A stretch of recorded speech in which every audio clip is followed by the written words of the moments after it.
12. All right. So we are officially live right now. Let me do the intro real quick and then I'll get into introducing you. Is that cool? Sounds good to me, All brother. right. All right. All right. I'm gonna make This is sure I'm Alan Brown. watching. This is I just Alan want to Brown, aka watch. Bully the Kid. And I got a special guest in here, and this is a little bit different format, trying something out.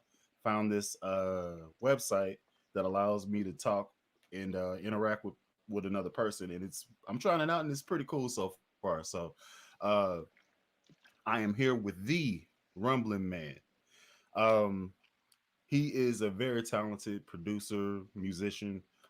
He's actually one of the cats that actually started me, like gave me the courage to get started and actually doing this whole YouTube stuff. So I'm not sure when people are gonna drop in, and I need to know if anybody's actually here. But Yeah, before, there are five oh, right there's now. actually people here. Cool. We got five. So maybe I should pull up mine, look at my live so I can see. Here's a question, Alan, Yeah. from me. Oh, If okay. I inspired you to start YouTube, why is it you have 22,000 subscribers and I only have 5,000? Well, you took a hiatus for like 20 years. I So, did. so if you Yeah, would have you're kept right. on chugging, you easily could be way past where I am because you have the same type of spirit I do and your I'm style of chugging delivery. now.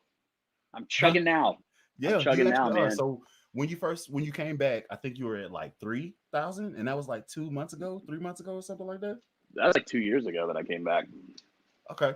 So you picking up steam as of late. So I've been checking in and watching. You can put the post up about the 5,000 and stuff like that. And yeah, so you were one of the cats that was I was like, you know what? Number one, I want that SX bass. That's number one. Number two, it was a like it wasn't the was it the Lake Placid one? And you were Yeah, that's doing a the tragic story, man. It's a tragic story.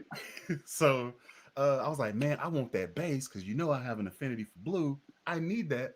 And then you know what? I actually like talking to people and helping people. So maybe I could do a YouTube channel. So I ran it by my wife and she was like, great, because I'm tired of you talking bass to me. Talk bass to somebody else. I was like, well, I'll just go in my room now. You know what you need? What's If up? you're a big fan of Lake Placid Blue, you need a Lakeland DJ 5, Daryl Jones signature bass, 5 string, Check matching it out. headstock, Lake Placid. Hey, D Flow's on here. Hey, Bully and Rumblin, man, love both of your channels. Keep up the great work. I Oh, like your channel too, D Flow.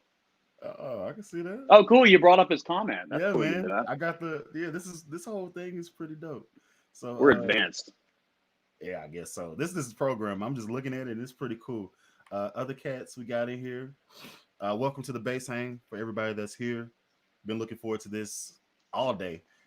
Me So too. yeah.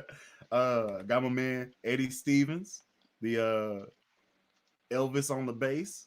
Real cool dude. Has a real good What? yeah, man. He's a Elvis impersonator. He happens to play bass, and he's pretty funky. Like he has a perfect Eddie, bass face. Eddie Stevens. Eddie, we need to talk, bro. For one thing, I know Jerry Chef. For another thing, Elvis was way into bass. He had Yeah, like a I white seen him. 62p bass. Yeah, I seen the picture. I was like, what? Okay. Yeah, Okay. and another one they have on display at Graceland. He had like a 72 jazz bass with block inlays and everything. He had like an old 51p bass. Mhm. Um, but yeah, Elvis was deep into bass. I heard a friend of Elvis who wrote a book said that Elvis, when they were in LA working on movies, he would sit in the living room and plug his P bass into a bass amp, and he would just play along with records on bass. He was a bass thumper, man. So That's I pretty really cool. like this Eddie Stevens, man. I need to hang Yeah. out with that guy. He's real cool. I think he's in the Cali area right Oh, now. that's far away. That's way Yeah. out there. Yeah. What's going on, 112 DZ? Appreciate you dropping in. Hey, there you go. Mike Ox, another cool dude that watches us. Yes, I'm Subscribe. getting so close. uh, Man, things are growing by the minute. Thanks, Mike. so, got a question for you, and I'm assuming this is you. Adam Gilbert asks, What's the tragic Oh, okay. story? So you If you said don't the want to first. say it, you don't have to say it. No, I'll say it. So it is what it is. Um, so you're talking about that Lake Placid Blue SX jazz bass. Yeah, I think Um, so. so and I even mentioned in that video. By the way, Mm-hmm. it's a super ghetto video. Like I was telling you the other day that video is like one of the worst quality videos I've ever made. But here's the problem. But okay, so before you get into it, I gotta talk about it because you said it and I didn't want to say anything. But your style of how you did that, where it's just like I'm talking to you, like it's just two people in the room. It's the viewer and then it's me. That's how I do this. So that's the reason why I was like, you know what? He seems like he can be the homie. I want Huh, to do something like that. And that's I started cool. my channel. And in my first videos, oh my God. I haven't seen your first videos. The first one where I did the review on this girl here, the Ursa 2, the SX Ursa 2 six string. It's like Oh, my I've seen second. I've seen that video, Yeah, man. man. Oh God, it was like yellow camera. My picture, it was dark. I had no idea what I was doing. I'm I was standing watching in back the in those light. days. I was like, I'm standing in the light, and I'm like a shadow of base. I'm like, come on, man, you could have turned the camera and been right there. just, just bad times, bro. I go back and Man, cringe. I've seen all those vids. Yeah. I've seen So, them all. yeah, My man. wife, So my wife knew who you were before I knew that you knew who I was. Like my wife, because my wife be sitting next to me in bed, and I'm watching, I'm just watching Alan Brown. Flipped over to Max Proud. Some that's the Norris other dude. Man, some Alan That's Brown. that's the other dude. Max Pryor is my other inspiration. Same Yeah. here. He's like a grandfather to us. You know what I mean, or, Yeah. or a father to us. Yeah. Like He's the cat to just go to Guitar Center just shoot the breeze. Like, yeah. I know how we can find the guy. We gotta go to Guitar Center. Just hit up every Guitar Center in Detroit, and he'll be in there. That's where he's at, Detroit, Michigan. Yeah. So, but you back to your story, the tragic of the Lake Placid. Yeah. Well, okay. So I was actually working at a church. Like that was my full time job at the time. Mm-hmm. And the bass player was playing kind of a crappy old red Fullerton P bass, Okay. which I later kind of did a video of. But so I ordered that SX for the church, using Mm-hmm. church budget. Mm-hmm. And so I worked at that church for 4 years. And so for those 4 years, I mean, I could use that bass when I wanted. I eventually got her a Squire Vintage Modified. So I just kind of had that. I brought that bass here and I was just using it here. But the problem was I quit that job back in January. And so anything that I, had in my possession that belonged to the church, obviously I had to give it back because I quit.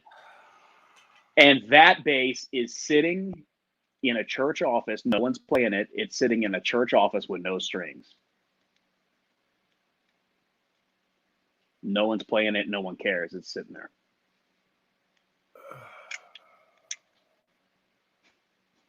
Yeah, that is tragic. That's Yeah. okay.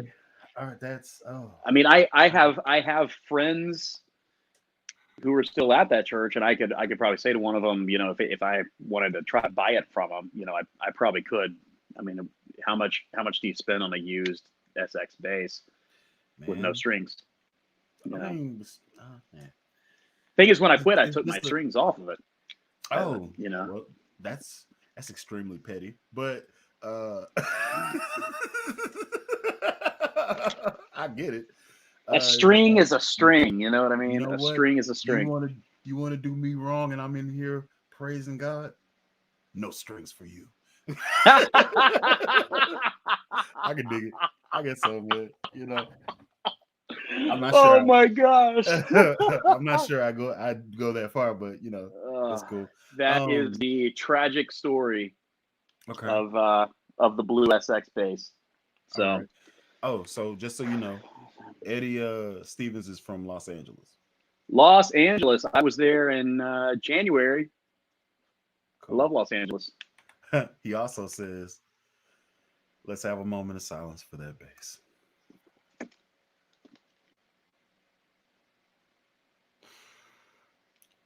All right. Yeah. Oh, here we go. Here we go. Check this out. Oh, Diana Vandenberg, thank you for the subscription. I really appreciate that. Man, I'm growing by leaps and bounds just from hanging with you, Hey, Bully. man, I'm cool with it, man. We can make this a thing.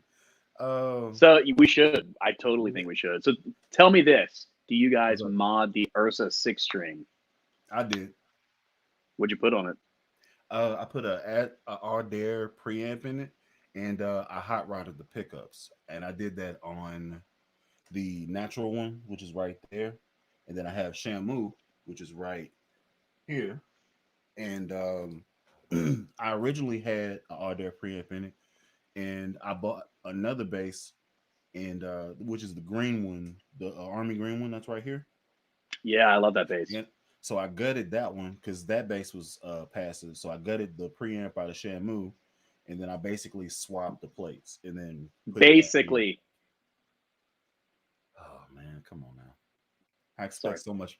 I expect so much more from you. So when you say you hot rodded the pickups, like what exactly did you do to them? No strings for you. Oh man.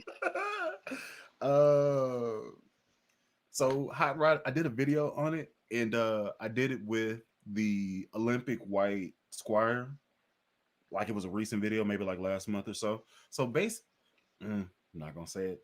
So what I did was I took the pickups out of the cavity, added neodymium or neodymium, I don't know how you say it. I added stronger magnets to the bottom of the ceramic magnets that were there, and it basically boosted the output of the signal. So if it has a No way. stronger, if it has a stronger polarity, it gives more vibration or it reads more signal, and that transfers out of the cord into the amp. So it's it's like adding a different pickup to it because you're kind of railing them, like you're just putting a whole bunch of gain on the pickup. So what you get as a response is more attack, more punch. And for me and how I play, like I do a whole bunch of staccato stuff, real quick, real hard, punchy type joints. That's the move for me. My homeboy who's in my fraternity, he was like, "Hey, should I buy pickups and have you put them in?" I was like, "Well, let's do this hot rod thing." I explained the whole process to him, and he was like, "Cool, I got a Yamaha bass. I want to do that too as well." So I was like, "Bring them both. All we need is magnets." That's all you need, just the magnets. Yeah, you just there you go. I can't say that word. And So no soldering involved. you just take the strings off. You know about doing that, and then you pull the pickups out. You add the magnets to the back on the pole pieces, and then you want to make sure that they repel the magnets that you put in. Make sure they repel each other, and stick to the middle of the pole pieces, assuming that you don't have fatties, which is one big pole piece, assuming you have split pole pieces. Yes. So for that, you put it between each one of those double pole pieces. Really? Yeah. So Cool. it will cost you, let's say that's a 5-string, right? Yeah. So you would have to buy like 3 packs of this, and that'd be like $9. Gonna do that later. Yeah, Dude, so I've done that for my basses so far. I've been wanting some kind of upgrade in that bass because that bass is originally a Squire and not the best. Speaking of Squire, and I think you and I touched on this a little bit last time we broadcasted, which was on my channel like a year ago or something. I don't know when it was, but you okay? Yeah, I'm good. I'm just looking. I'm looking at some of the comments.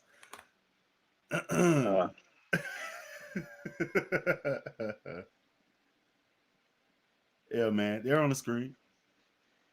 Yeah, I can see him. Yeah, It's so cool. 2 bass players for the price of 1. Thanks, Mike. Oh, output was a thing for that bass. Yeah. Well, so that's kind of what I've been wanting to do is, okay. So here's what I wanted to ask, because the story can change, like, because I've realized something in my heart about this. Mm. And it is the bass that got away. Because I Oh, mean, buying and selling. I mean, I got stuff in come here on, that man. I have Don't make me get emotional on here, bro. This as is as results of things, and so I want to know, because I've decided what mine was, but I want to know what your base that got away is, the one that you sold or traded, and you just can't seem to be at peace with the fact that you did that. You know what I'm saying? I actually have two. Okay. No, I actually, yeah, two. So base that got away. So I was in high school and I was mowing yards and I wanted to buy, like, my first base was a Ibanez Road Star or Road Show 2, and it was a 4 string, and I didn't know what the heck I was doing. I beat it to all heck, and I didn't respect the P bass tone at that time. So I wanted something with more snap, and I've been listening to a whole bunch of like Flea at the moment. So I was like, man, I need a humbucker situation or some type of jazz ish thing.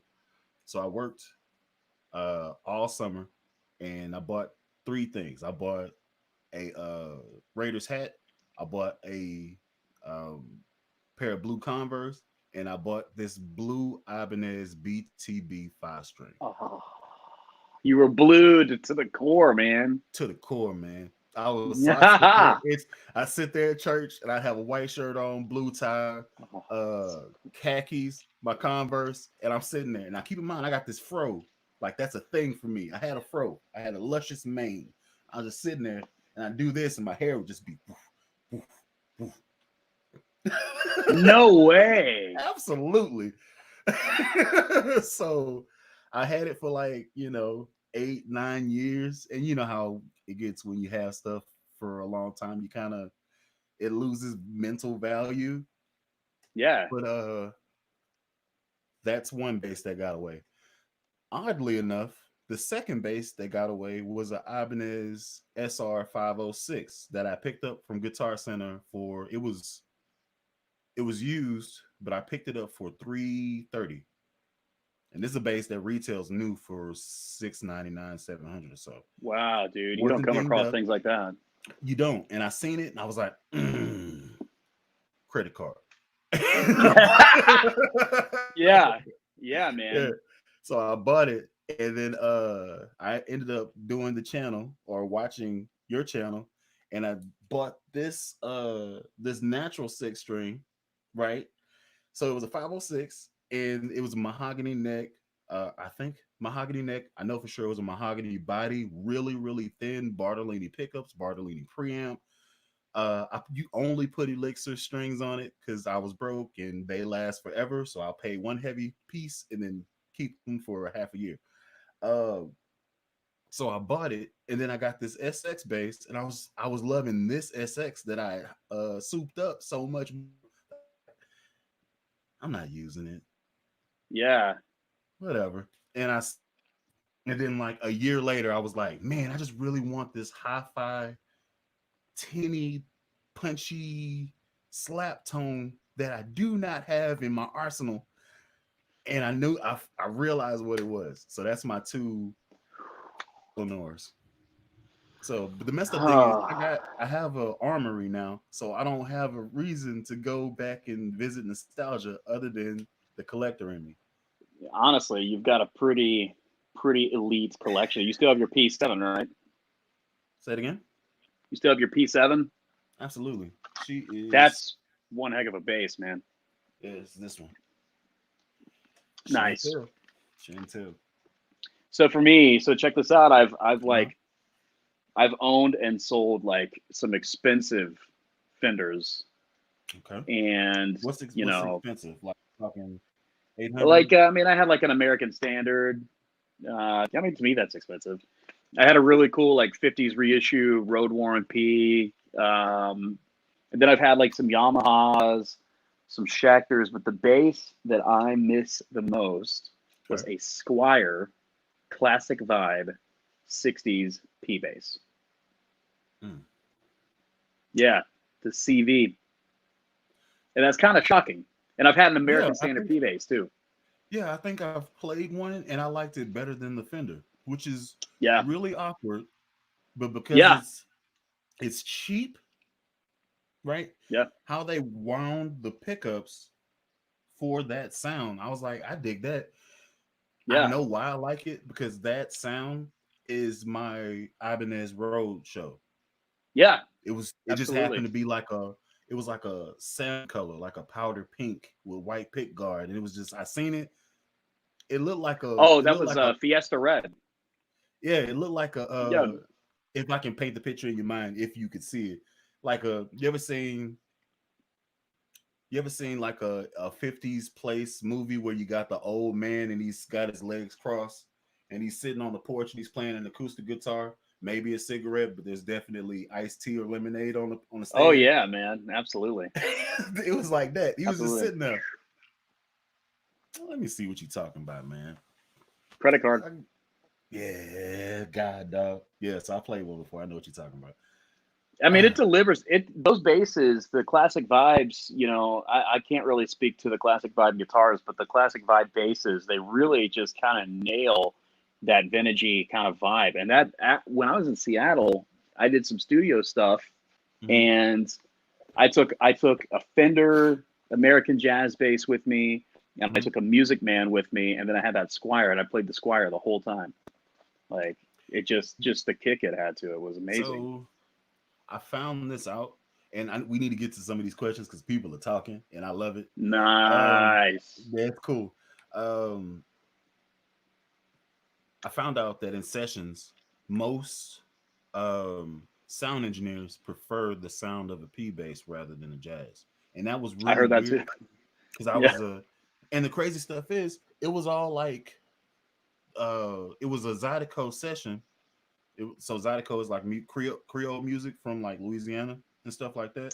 Has a Yeah, there's scratch board. A Zydeco venue in like Tuscaloosa somewhere or something like that, or Okay, Birmingham or so something. it's a sect of that, but it's called swing out. So in that is just a running bass line type thing, but it's upbeat. And I was there recording, and I had my jazz bass, which was um I think I had a Squire vintage modified at the time when I was trying it out, and then I had Those are my good. Roach. Yeah, yeah. I think the one that I had, the neck was warped, so I sent it back to Sweetwater or whatever. But anyway, so I was there and I had my first baby, my original, my P bass, and like I heard him, like we played through the first time, me learning the song on the spot, and he's like, well, give me more on the back pickup, give me more on the front pickup, roll off the back. Okay, okay, now we're getting there. Take out the tone. I was like, hold on, and then I just swapped basses. He's like, what are you doing? Tone out, and I ran the bass line. He was like, oh, that's it. I was like, I guess, man, if this is what you want, let's Oh do my it. So we gosh. ran it, recorded it. It's cool. Um, yeah. So let's get into this. Thumper for life. What's going on? Thank you for What's up, stopping in. Thumper? Mike Ox is They were my strings, Mike. All right. It was the church's bass, and so I'm giving it back to him out of the kindness of my heart. well, You know, I'm but walking straight. they were my strings, and they're sitting in uh, this drawer right here. And that's great. you know what's funny? I hate these strings too. I hate them. But the thing is, they're mine. And like I got a couple P bass projects, and I might throw these on one, like on the bass I'm gonna sell or something. But these are String Joy bass strings. I do not like them, but the thing is, they're mine. The church cannot have them. Mike also said Aldair preamps. Yes, I love Aldair. It's my go-to company. I've had only Aldair. I think I've had one Seymour Duncan, and aside from the Ibanez that came with Bartolini's, I've only installed one, and it was in actually. I think it's the bass that you have, the Squire Affinity Affinity bass you got, the black one. Yeah, so I had one of those, and I installed a Seymour Duncan Black Ops double concentric pot. You had this? Yeah, so Nice. I did that. It was pretty cool. I had treble and bass, and then I could do the blend and volume. It was, whatever. But I've had it, but I really like Audaire. They don't cost that much, and they're not sponsoring me, and I really wish they would. I should talk to them. Email them. Send them an email. That might be a thing. So they're simple. The most expensive one that I've ever bought from them cost like 169, and that's in the 6 string. It has a it has a it has 6 knobs, mid and high mid, low mid, treble bass, volume, and then blend. And it has a 3-way pickup loading switch, and you can program how you want your pickups to be loaded by a beep sequence that you plug into the preamp. So there's like 9 different pickup loading variations, and you can be like, first position I want this sound, second position I want this sound, third position I want this sound. I love it. So it's like getting 3 basses in one. So yeah, I love all that. And to that effect, Eddie asks, Now I want to know this. there are basses I have that I have not modded. I think. Well, your sires. Oh, there we go. Those are perfect. I don't have to mess with those. I have this blue glary P bass here that I haven't modded. Well, I guess I did. I changed the pickup cover. You got one? Glary. Okay. You've seen this video series, haven't you? I think so. I'm not sure though. I did a whole series. It started out as a Glary, but I got a new neck, new pickup, new internal wiring, new bridge. It's a $20 high mass bridge, and I documented the whole thing. YouTube. What's the name of this video? Well, it's a playlist, and I called it my Glary GP bass series. So the first one was a review of the Glary, and then second, I put a Mad Hatter system in it. Third, I put this neck. This is a Rondo SX neck, actually. It fits? Which one? The 2 or the 1? It's the 1. It's the P bass neck. How did you know it fit? I didn't, but it did. And then Sonic pickups. I put a Sonic pickups boutique P bass pickup in it, and then I got flats on it. And then this bridge. This is a $20 high mass bridge from Rondo. So that's an SX bridge too. So it's kind of an SX Glary combo. But yeah, that's my Glary story. Well, let's see. So you bought a neck, which is probably like $49, $59. Then you bought 50, the bridge. Well, you bought 20, the bridge. yeah. That's 20, so that's 70. And then you got flats. Flat wound strings got the on flats. That's probably 30. 30, yeah. Okay, so basically, yeah, it's an SX bass, but really light. Yeah, well, yeah. And so my final video in that series, well, it wasn't my final. I'm going way off course here because you were telling a story about your blue Glary, and we'll get back to that, I promise. But so my final video of the series was a video about the $20 high mass bass bridge that's on it. But I went on a rant in that video. Excuse me, put my bass over there. I went on a rant in that video because the guy who installed this bridge for me told me that at some point this bridge might just come up out of the bass because the wood is so cheap. And so, and honestly, so Glary advertises that it's basswood, right?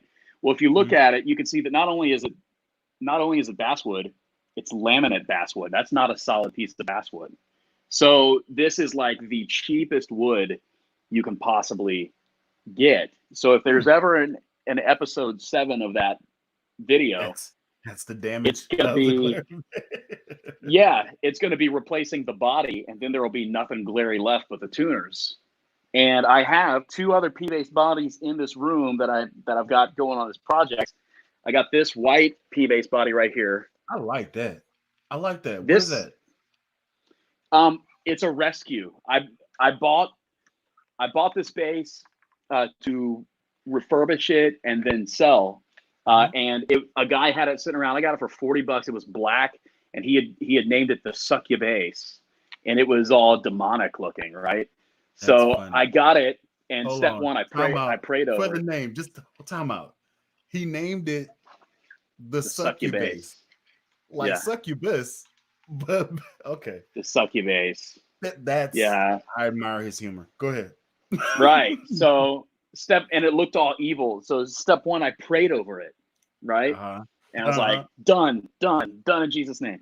And then I got my friend Jeff to work on it, and Jeff does custom paint jobs. So Jeff painted this for me, and then it sat at a friend's house, a friend who's a friend from the church that I was at, because what I had done was this friend was learning bass, and I let her borrow that blue SX from the church. But then at some point while I was still working there, I said, hey, I want to mess around with that bass a little bit. Let me let you borrow this one. So I didn't sell this one.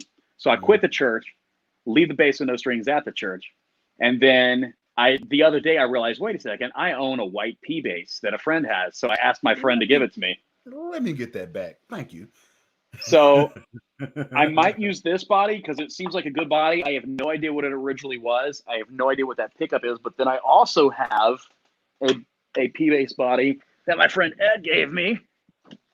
I also have this one, which is kind of red. This was originally a Squire, and like I haven't got another neck for it or anything yet. And then I'm trying to get this bass in shape, but I think the truss rod could be broken because check out how high the string height is. I can't get it any better. You can't. Yeah. You can't do anything with it. Well, not with general setup stuff. I'm gonna have to actually take the neck off and see if I can adjust it on the bottom. But yeah. So it's whacked. But so I've got these two P-bass projects. So that SX neck might end up on one of these, and then the other one, I'll just get some other neck and put it on there. I vote the white one. I vote the white one. Yeah, the white really is cool, man. It's got a cool vibe to it. It's different. I dig that. Like immediately, I was like, "Is that a Dean?" Because the way the pots are spread away from each other, it has that Dean extreme vibe. You know those pink and green basses.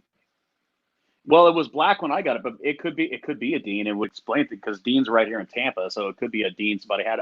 I've searched and searched and searched the web, and in fact, we got a lot of bass player viewing. So guys, if anybody recognizes this headstock shape, I can't find it. It already had a weird paint job when I came to acquire it. Got black beauties on it. But if anybody knows what this bass may have originally been, let me know in the comments because I'd love to know what it was before I came to acquire it. The next truss rod's broken, but bass guitar. Let's see. Nope, it's not a Dean. Well, and it's got the crappiest tuners that you can possibly get, like some of the stupidest, lamest tuners I've ever seen in my life. But side note, did you know Walmart sells basses? Yeah, right. Rumble. Yeah. I'm looking at a Dean John Entwistle 4-string bass guitar, metallic silver. I am not gonna lie. Oh, come on now. Bam. Oh yeah, you know what? Yeah, you're right. I have seen guitars on the Walmart website. They're like, you mean to tell me I can get some eggs, Captain Crunch, and the bass? This whole time. Oh man. I never knew. Is that for? Can I pick that up? Because it's Corona.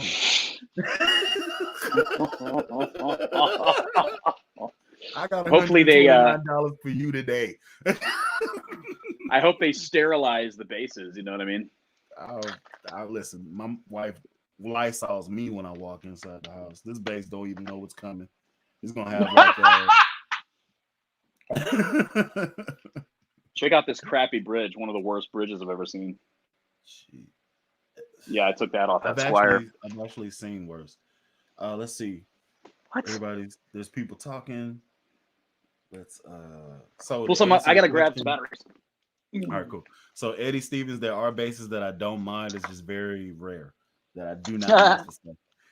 Have you guys heard the song "Getting More Money Than You" by T.L. Williams? I have not. Got to put that on the list. And I can relate because everyone's getting more money than me.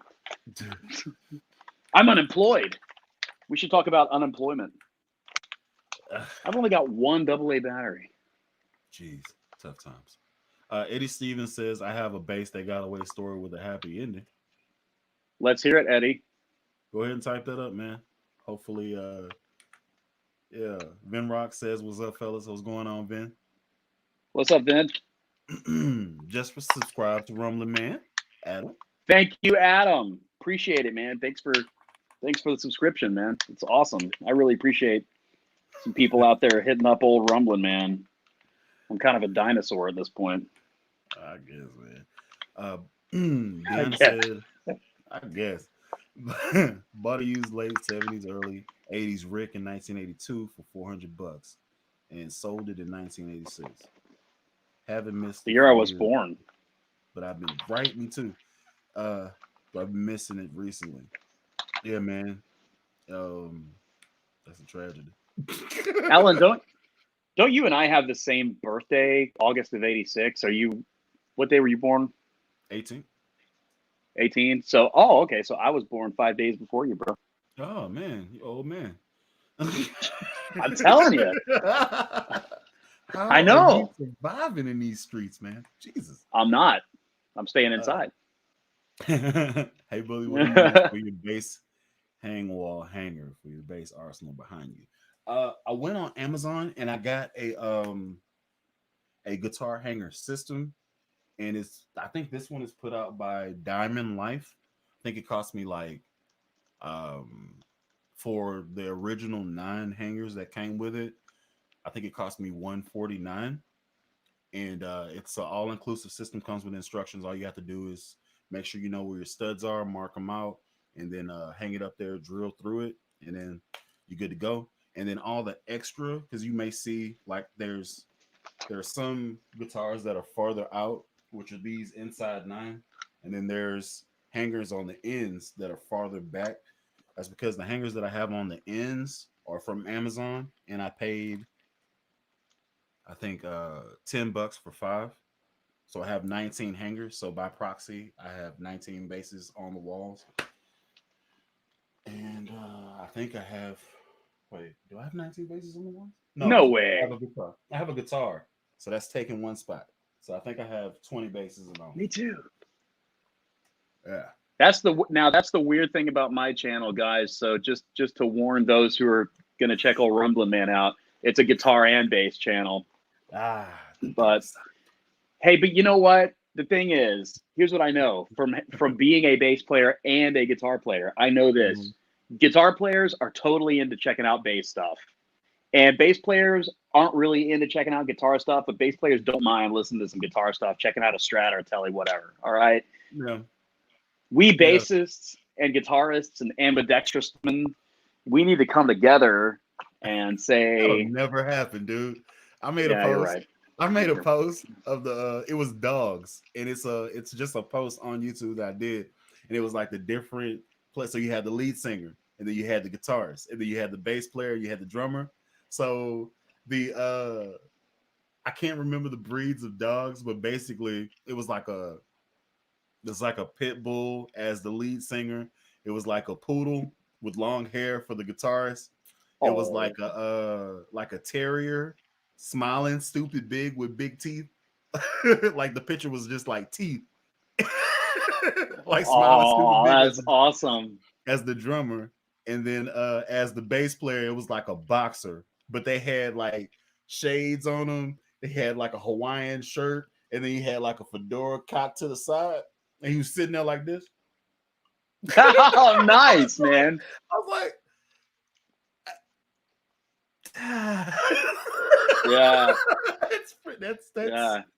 yeah, that's Alan Brown to a T, man. You know? Yeah, it's gonna be when I'm 50, 60. That's definitely gonna be me. That's mine, maybe minus the Hawaiian shirt, but there's gonna be Converse involved. But other than that, I can definitely Yeah, I could. Yeah, Moved to Florida, bro. We wear Hawaiian shirts down here in Florida all the time, man. I got like 5 of them.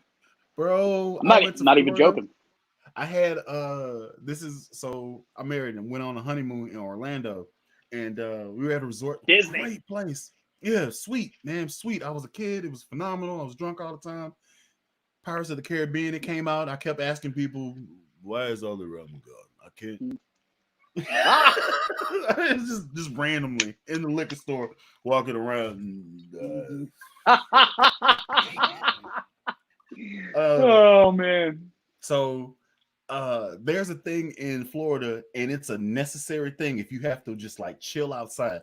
We had an awning, and it had a netted everything. It was netted completely around it, and I was like, "That's odd. I've never seen this before. Is this like a sun porch? That's cool." I was sitting out there, watching YouTube, minding my business, and I just kept hearing a swarm of locusts. It felt like these mosquitoes look like spiders flying. I was like, there was like I was sitting next to it, just laid out on the the beach little thing, and then I said, ah!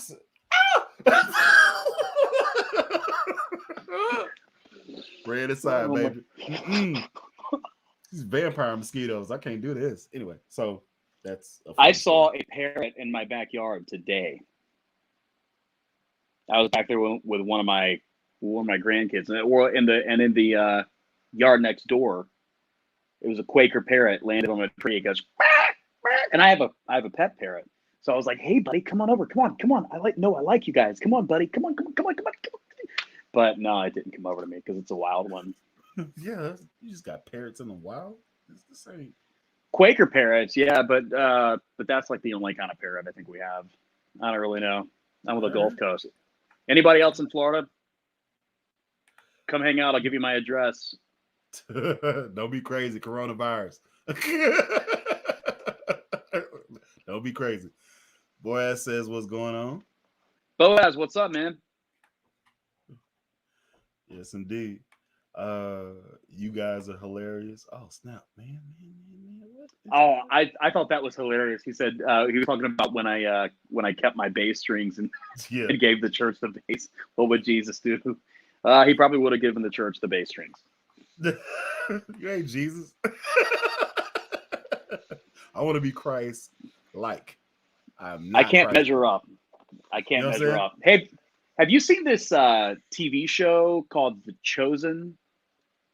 No. Is that Netflix? It's well, they had it on their own app, but now they released some of the videos to YouTube. But it's like kind of a modern series. They're doing a series. They've done one season, but every episode is about 45 minutes on the life of Jesus. But like they've actually kind of made it really kind of come to life. I've actually been watching it at night. Okay, cool. Yeah, one of my favorite shows, man. Like you, extremely appreciate it. And let's after the slap tone after I got rid of it ever since. Love both your channels. Hey, Jamie's thanks, Jamie. Cool. Yeah. Oh, hey, shout out. There's a new bass channel. The guys, and he'll appreciate me giving him a shout out. He hit me up on Facebook, and he's got a pretty decent channel. This dude's YouTube is Low End Lobster, like just one word, Low End Lobster. Yes, Mike. Rondo totally sells bass parts. You go to Rondo and you go to parts and accessories. Yeah, Diane, Lake Placid is where it's at. But yeah, they sell. It's just stuff they have in the warehouse. They have some good necks. They got some bridges, things like that. They don't have bodies. But anyway, what was I talking about? Sorry. I was talking about something related to like bases or. I was talking about something, man, and it was really interesting. Oh, Low End Lobster. Low End Lobster, yeah. So anyway, this guy, he did a Lakeland review, which obviously I'm a big fan of Lakeland. Mm-hmm.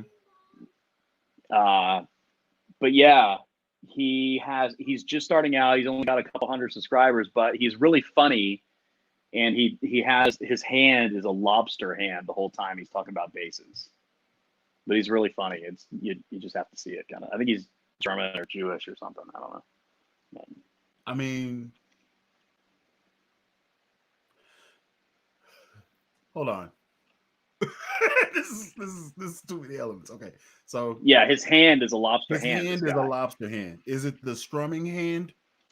I would assume it's the right. I don't know hand. which hand it is, but then he says he's like, hey guys, hit the like button so my hand can return to normal. There's some kind of magic thing where if you're viewing and you hit the like button, this dude's deformed hand returns to a normal human hand so he can play bass. Technology. By the way, other than me, who are like your 4 favorite YouTubers, other than yourself and me? I'm not my favorite YouTuber. I can't. The fact that I have these headphones on and I can hear me talk makes me cringe a little bit. What? Because how you sound in your head is not how you sound in a microphone.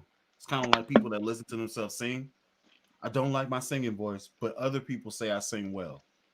I'm like, I hear, like, I record me singing a song, and then I listen back to it, I'm like, no. And then people just like look at me like, that's pretty good.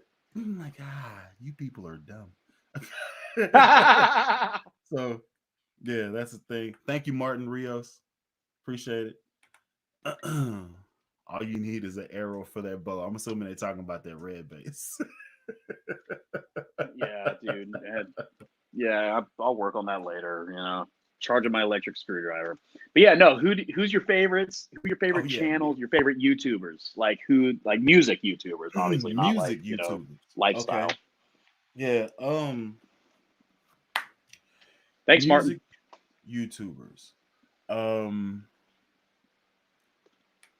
I'm gonna say first and foremost, Scott's bass lessons.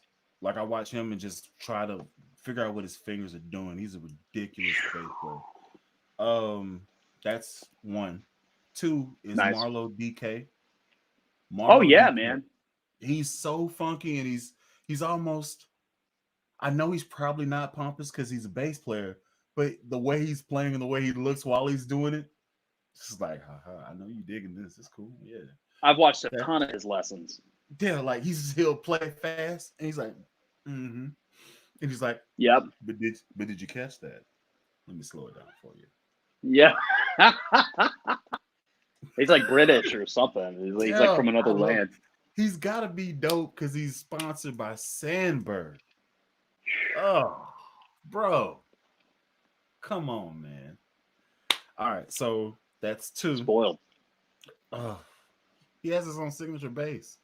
Anyway, so we got Scott Devine, and then we have Marlo DK. I'm gonna throw Adam Nitty in there because I enjoy his theory, his theory stuff. And dude, Adam Nitty, man, he's got that new signature Ibanez too. And he's a nice guy. I actually sent him a message on Facebook and he answered me. He's like a nice person too. Really? He's good. He's a great player. He's a monster. He's he's a classically trained funk monster. Because most people, and this happens with most instruments, if you're classically trained, you can't groove improv. But he's a hybrid monster. He can read music and do a whole composition piece. And he can funk anytime he wants to. So I watched him, and then like they was like, okay, go off. And he's just like, yeah. I was like, he's really good, man. Number one, your left hand looks like you're throwing up gang signs. Yeah. Oh no, he's just like, yeah, feel every piece of this. Gang signs. Yeah. Let's see. I didn't even know Adam Nitty had a YouTube channel. He basically he's good. Gives the Look at this. So the Lakeland, but the prices don't like me at the moment. Story of my Yeah, life, well, man. that's the thing. That's the thing. They are expensive bases, even even the Skylines. I actually lucked into an endorsement deal with Lakeland. Thank God. But Oh, doggone and you. actually, Congrats. everyone should know. I know we got mostly bass playing viewers, but I got this Lakeland guitar. They make guitars now, Mhm. and just a little plug. I'm giving this away. Oh, So snap. Yeah, if y'all not yeah, subscribed and y'all play the darker instruments, go ahead and the darker do instruments, man. the digital thing and Giving it away, bro. So tell me this though, Alan, your dream bass. Describe to me, your dream bass from the number of strings to the color to the pickups, the nope, electronics. What would it be like? it's coming. Oh, that's true. I know that you can't. So I can't I know that describe you it to you can't. because I don't want to tell people until you see it. You can't But say, huh? ideal. I mean, I can say, but I don't want to. I want to just drop it and be like, Yeah. I so. can't wait to see it, man. Oh, it's gonna be. I've had more trouble coming up with a name for it because I named all of them, and that's the problem at the present moment. I don't know what I'm gonna name it because I'm not even Samuel. gonna put it on the wall. It's just gonna be on a stand, just sitting there right in front of the whole armory. Hey, what was that green bass you just picked up? What was that? Oh, what do you mean? This one? Candy? Oh, I thought it was green. Yeah, I've seen that one Mm-mm. many times. Oh, the strap is green. He's like, that's not new. Hey, this Mike Ox has excellent taste in YouTubers. All right, so I did say I got one more. So the last one will Okay. probably be Davey 504 because The stuff he does is just yeah, he has millions of subscribers for a reason, man. He's at like 6 million, and that's he unreal. did this He one made video a where he made a bass out of his play button. He has a play button for Davey 504, and then he got a play button from YouTube for bass. I'm not lying. He he needs took to the share the wood. wealth. He took the wood slat, like he took a bass, cut it out, put the play button like he put a pickup in the middle of the play button. It's gold, by the way, and added the neck strings and then played it. And it actually sounded okay. I was like, I want a play button bass. Yeah, Wow. so that's the thing. The stuff he comes up with and his editing is extremely unique. So he deserves all the And you never credit. hear him say a word. Like I think he has kind of a foreign accent, like he's not from around here or something. Like He's he's from Italian, another. but I Oh, just he's assume, Italian. yeah, I assume that was his voice that was being said because I the assume. I assume I don't know. I haven't seen Um, him walk down the street. What's up, Chris Chris? Boss, what's going on? Speaking of walking down the street, you ever get recognized in public? You ever have like guys come up to you like in a music store and say, "Hey, wait a second, you're Alan Brown, aka Bully the Kid. What are you doing here in Oklahoma?" All right, so there's two stories that stick out in my mind. It happens from time to time, but there's two stories that actually stick out in my mind. First story, I've been doing this keto diet. I'm back on it now. Because I thought this corona scare was gonna be like, 2-3 weeks and then we'd be good. But this is a thing now. So I'm like, I'm not leaving this corona scare looking like one of the people in Wally. I'm not doing that. That's not happening. So I uh I'm back on this like keto Wally. Good stuff movie. now. It's a great movie. Um Eva. I might name the base Eva. Hmm.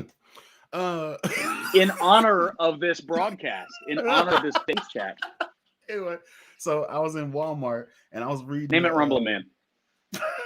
that'd be awkward. You're not a girl. So How do you know? oh, stop it. It's not this type of cat. You're gonna get me demonetized because you over here being questionable. So I'm in Walmart and I'm reading the back of the labels trying to decide which Base to get. yeah, that but bacon. Which brand of bacon I'm gonna pick up. And this guy walks up to me, he's like, hey, um, this is weird, but I'm gonna ask you a question. I was like, okay, what's up? Are you Bully the Kid? And I was like, and I'm holding two packs of bacon. Should I get the family pack or should I get the single one and to get multiple? Which one is financially more feasible? He's like, are you Bully the Kid? I was like, No, yeah, I'm not. yeah. Yeah. He's like, dude, I watch your channels. You're a freaking beast.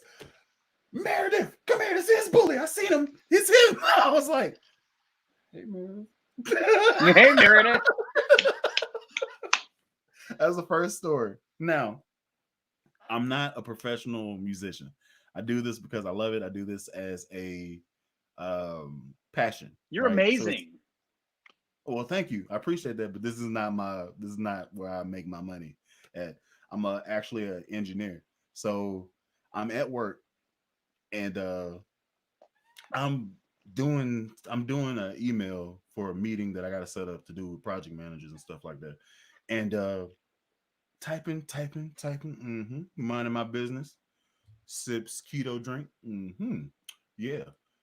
Dude comes by and the way my cube is set up, I'm facing out towards the window, and then people can walk in here and they see me. So they walk in from this direction, and then boom, I'm there, right?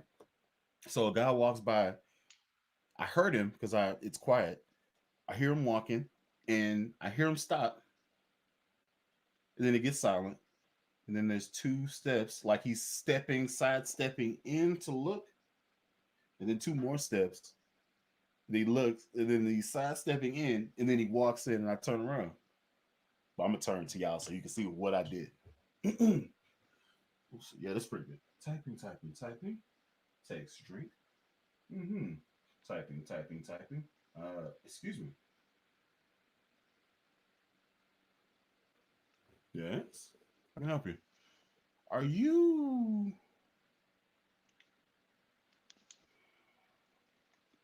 Bully Kid? No. I was like, yeah. What's up? No. You're lying. Why would I lie about that? I was like, no, it Bully says it right there. he was like, no way. No worry. I was like, hey man, come what the hell? Come So we ended up, now here's the plot twist. Remember how I had a video where I had an acoustic bass? It was last year, but I did a video where I had an acoustic bass, and that's actually his bass. He's like, yo, I got this acoustic bass, and I'd love for you to like play it on your channel. I was like, nice. I have never played an acoustic bass. Do you mind me slapping on it? He was like, please do. And I was like, okay, absolutely. So yeah, that's a thing. It's a video on my channel, maybe like last year or so. Yeah, so those are the two ones that pop out. We ended up being cool. He works in the building that I work in, and he drops by. We chop it up about stuff, and great guy. He has a phenomenal handlebar mustache. Like it's good. it's I'm working on one. Working on it. It's like it's out there, spin around real good. Like I was like, bro, I'm not hairy at all. This Spaniard that you see here. This is months of work. Is it really? Yeah, dude. I'm not hairy. This is tattoos. This is not hair. I wasn't weird. Blessed with that. Yeah, you wasn't blessed. I wasn't blessed with the full beard and all that lusciousness. I don't have that. That's not me. Let's see. You know what's so funny is like sometimes I'll have somebody know who I am, like in a music store or something, Mhm. and then or one day I was and like just weird little things. Like one day I was selling an amp that I had for a while, and then the guy's like, "Wait a second, are you the guy in the video on YouTube talking about this amp?" And I'm like, "Yes." But so I thought when I went to Nam last year, I was Oh, thinking, man, rub it in. Just go well, ahead and like I a would stamp. never, I would never do that, Alan. I would never rub it in that I went. But when I went, I was thinking, man, this is going to be great. You know, people are going to know who I am. I'm going to know who they are. I went to a bass competition. Like, yeah, everybody's going to be chilling with old me. So I'm in the room with all these bass players. I'm like, hey, guys, it's me, Rumblinman. Nobody knew who I was. Nobody. He's like, hey, you know, nobody. Okay. Nobody knew who I was. I'm gonna be on the east wall over here. Just Yeah. Well, and that's what I did. I hung out on the east wall. How did you know that? But I did hang I out wasn't there. that night at the bass competition with the guy from NS Design. They make those headless basses. Mhm. They're kind of cool. Cool. I don't know. I'm not a big No, headless guy. that's awkward. Uh, Story of my life. just saying What's what's up, up. Chris? That's me. I don't like the way I sound when I record. Yes, I need to get on it. A lot of doggone it. There are a lot of people talking, and we're just chopping it up. Here we are Let's see. chatting it up, man. Hey man, listen, we bass players. We the coolest people I know. We could do this. We could Yeah, do man. this for days. Literally. All right. So yeah, Scott's personality is real cool. Not sure I'd be besties with him, but I'd definitely kick it with him, and we could definitely session and jam session. That'd be cool. Uh, I have a problem with people that are extremely clean, and I feel like he's like hella clean. Could be the glove. Could be the glove. Could be the glove. I don't know, Yeah. but like talking and learning theories and stuff like that. Yeah, absolutely. It's Jermaine over my Morgan head, I'll Bass tell you Player. that. Check it out. I like Everybody Jermaine. check out Jermaine. Who's Jermaine? I don't know. Let's see. Mike is asking. Lakeland Guitar, since when? Yeah, Mike, they started making them a couple years ago. So I talked to him. I was like, "Hey, let's get the word out." So I did a little review of it. So we're gonna give it away. Giveaway date is June 1. So if you just search on YouTube Lakeland Guitar giveaway, you want to enter, my video will come up and it has instructions. Sweet. Here's a question for you. You go first, Alan. Mm. If you, I'm gonna say, ooh, Mount Rushmore. Mount Rushmore bass players. That's what we're doing. Top 4. Good, because I hate that stupid mountain, and I would love to see Just bass bass players players put on up it. there. Some of the worst presidents of all time: George Uh, Washington, Abraham, I mean, you know, whatever. Millard Fillmore, So, so Thomas Jefferson. I'm gonna go with my number one is my biggest influence and how I play. It's Boosie Collins. It's the first one that's going on the board. Motown. Next one I'm going is Larry Graham. I'm gonna go everybody, you're gonna be mad at me because there's a name that's I'm not gonna put on the list because everybody puts his name on the list. I'm not gonna do it. Victor Wooten. And no, it's another name that's even in the higher rafters. I'm gonna say Marcus Miller next. Notice all these people so far have been slap gods. Yeah. Yep. Well, not maybe not Boosie, but yeah, kind of Boosie too. And then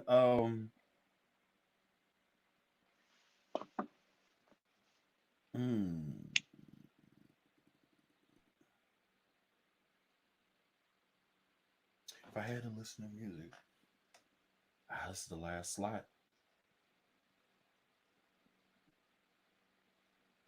Are we Oh in 4 or man, 5? I'm at 4. There's only 4 slots, and I don't. This is a because Bootsy, that's a no-brainer. No-brainer. Um, I'm gonna go Victor Wooten. I'm gonna go Victor Wooten because that's How so could I you got. not? I mean, there are so many bass players that are in the world, man. Like there's so many of them, and they're all great. Like you got Bass Ida, she's a monster. You got Flea, he's a monster. You got what's his name, Frandrico Mauriciano or whatever, the dude that does way too much stuff. Like he's like hella talented. You got Stu Ham. You got heck Marlowe and Scott Devine. You got a lot Mhm. of cats that are out there. Derek Benson, he's a monster. Adam Neely, we talked about him. Adam Nitty, talked about him. Needy, yeah, man. Uh, Motion Worker, who was sponsored by Sire, for real, for real. And we ain't even Nice. went to Brazil right now. You know what I'm saying? So there's Divinity Rocks, uh, Nick West. Like there's so Yeah. many cats out there. Daryl Folks, man. Jones. Daryl Right? Jones is a good one. Freaking that's a no from me, dog. He's sponsored by Mark Bass and he has his own bass. Randy Jackson, Yeah. Wow. I wasn't even thinking about he's a that. session bassist.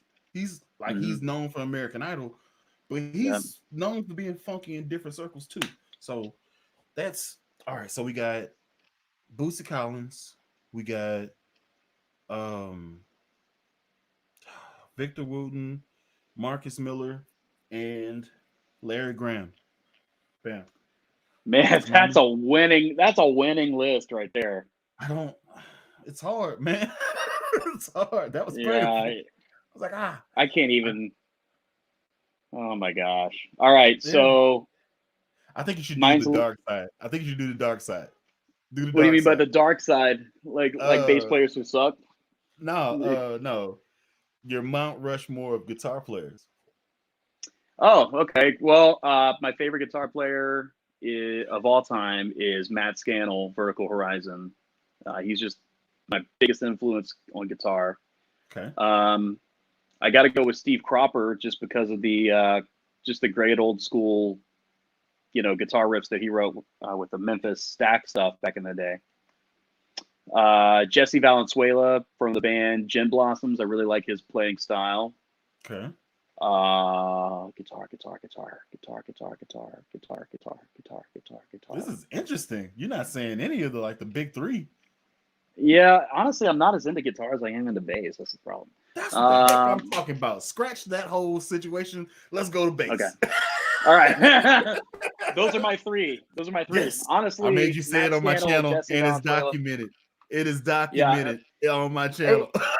I mean, I like to play guitar. I mean, I got an SX Strat. I got a few guitars, but honestly, I'm more interested. I can talk an hour and 8 minutes about bass. I can't talk an hour and 8 minutes about guitar. I can talk 30 minutes about guitar, if It's that. been an hour and 8 minutes already.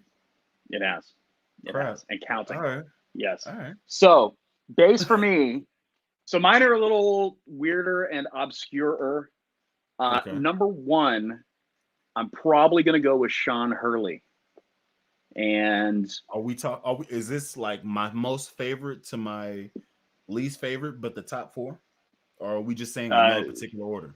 I'm going to try to do the top four In order? and try to do it in order. Yeah. So Sean Hurley, and one thing to check out, are you part of Scott Devine's membership to his website? I was for a little while when I had a free trial, but I didn't want to keep paying for it, right? Mm-hmm. So I unsubscribed.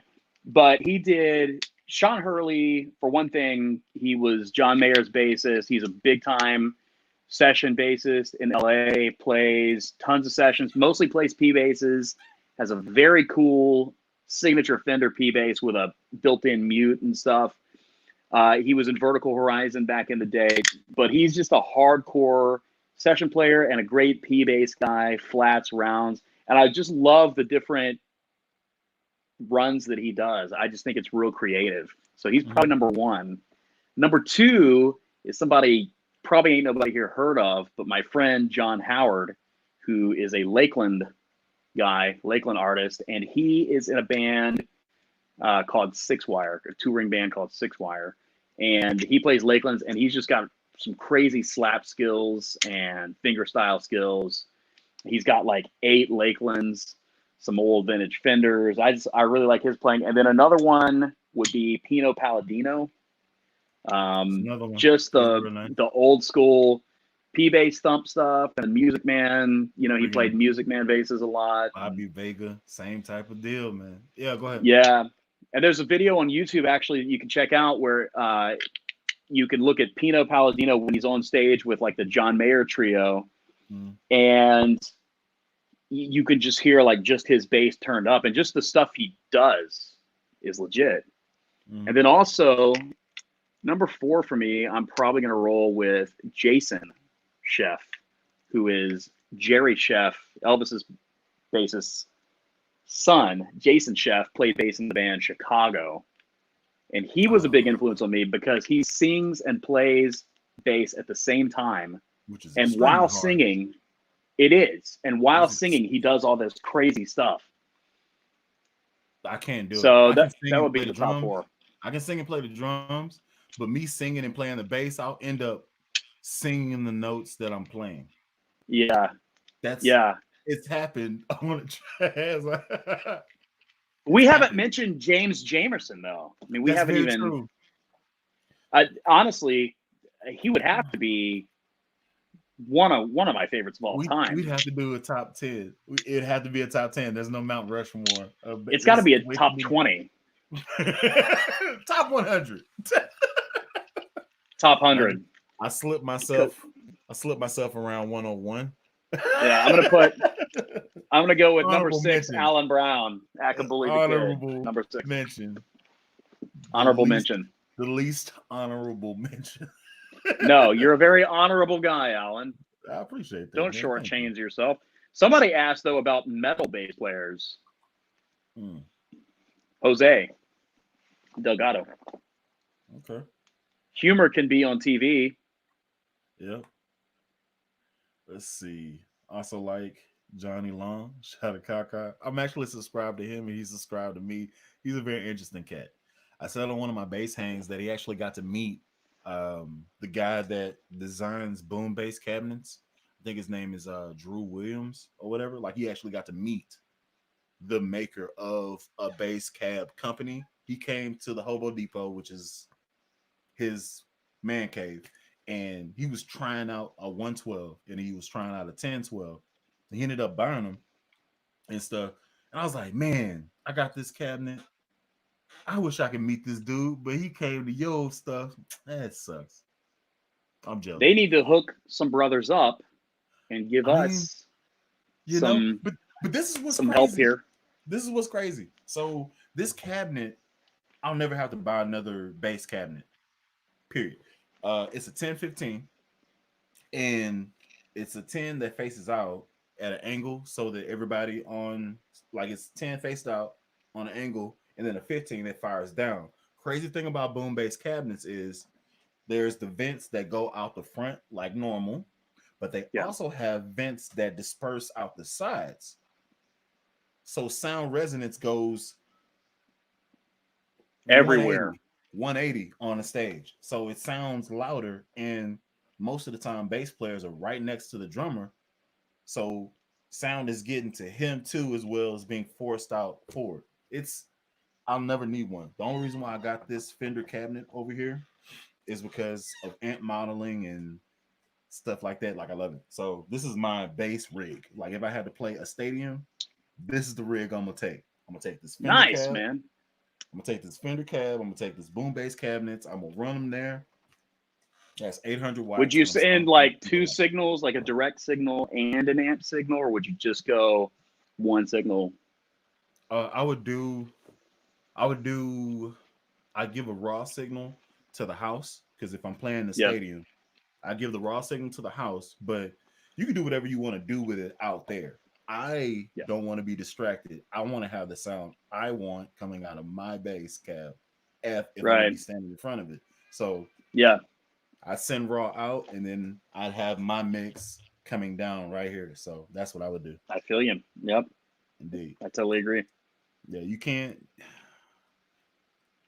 Sound engineers are very difficult people to try to talk to. I So, bet they are. Hey, if Stephen Whitney. yeah, I know him. I know Stephen. cool, dope.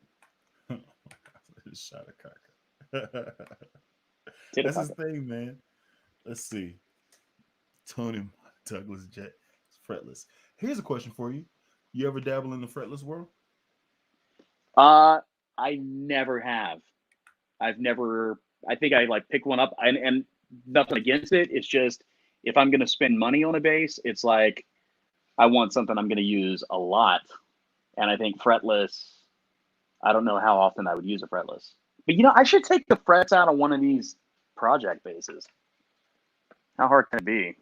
Give me a I don't knife know. and a hammer and a nail You and some think string. I've never defretted a bass. Um, It can be done though, right? it can be done. I'm pretty sure. You gotta when you change frets out, they gotta have some way to take it out of there.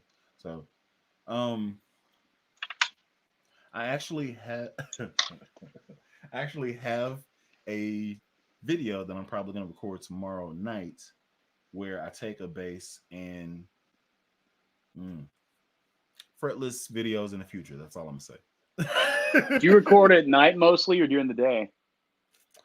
um, I record when inspiration hits me. If I have the Nice. time, if I have the time, and I have the time to edit, because if I record a video, I immediately want to edit that video so I can keep the same, just get it done, knock it out, make it a project, export it to my phone, or Nice. get uploaded to YouTube and then just have it private and just wait to release it. Yeah. So at the present moment, I got like 15 videos that I've stockpiled, and I'm just kind of slowly letting them out. I don't know, just So, whatever. oh, do you really? So you've got like you've actually got stuff in the can. Yeah, yeah. So Wow. I'm and I rolling one have. at a time. I thought about that, but like that puts pressure on me to actually have to produce something and actually have it out to do stuff. And I don't need Yeah. pressure. This is a passion thing. No, So I'd much you're rather right. take one day and then take multiple ideas, bring those ideas into reality, and then have like 3, 4 videos that I've created and I get to edit them. Then I just put them out as projects and then all right, I don't want to That's drop a cool, video. man. I don't want to drop a video every day. So I'll do one like I'll drop one I'll drop 2 a week or something like that. So Uh, I'm at the present moment, I'm stockpiling covers and I've been playing the drums a lot more lately. So you're gonna see a lot more drum stuff or like bass Maybe and even drum a combo jam with stuff. me. Maybe that might be a thing. Might be a Such thing. as a little email I sent you. Hmm. Did you now? Hey, and Something, also, I don't know if something wrong people with have the eye? seen. I was winking. I don't know if I don't know if people have seen, but I did your Groove with Me challenge, Hmm. and when you were playing drums, Mm-hmm. and I played guitar, the Mm. dark side, and Mm. then I had a friend here in Florida play bass on it, little trio blues groove there. Really? What do you use for lighting? Because like you're really illuminated right now, but I am not super illuminated right now. I actually have it's a thing that it's from Amazon, obviously. But I can't say obviously. Everything comes from Amazon. So it cost me like $27. It's actually called a ring light. And Yeah, ring lights. Yeah, I need to get one of yeah, those. it's a ring light and it costs like $27. Comes on a stand, has a phone holder. So whenever I do my bass hangs, I just take my phone, boop boop boop, and I put it in the holder, turn it sideways, and then that's the video that y'all see. Nice. It's Yeah, it really looks that no, the simple. lighting looks really good. I appreciate it. So I also have a ceiling fan that's doing this thing, but for the most part, white light. It's pretty cool, man. Like if I didn't like I can make it brighter or I can make it dimmer. Just depends on, where I am. But Nice. it's like 3 different shades of light, red and then like orange and then just like white. blinding white light, and I got it on So white my right next now. video drop will include a scene of me playing bass in my backyard. Dig it. All right. Yes. Well, and honestly, one of your early on videos when I first started watching your channel was playing bass on your front porch. Oh yeah, yeah, yeah. That was a Thanksgiving Oh, time when was I it? was actually, yeah, it was actually at my wife's grandmother's house in Alabama. Nice. So I brought the whole rig and then took my phone and put it out there on the sidewalk, and then yeah, cool. Nice, man. And I just You're just edited it all chilling. You were together. just chilling, playing bass out front, man. I thought it was cool. Yeah, yeah. They had one video where the mailman was coming up, and then he was driving by, and he put it in the mailbox, and he was like, "Hey, so you see me playing? I'm grooving, and I'm looking over."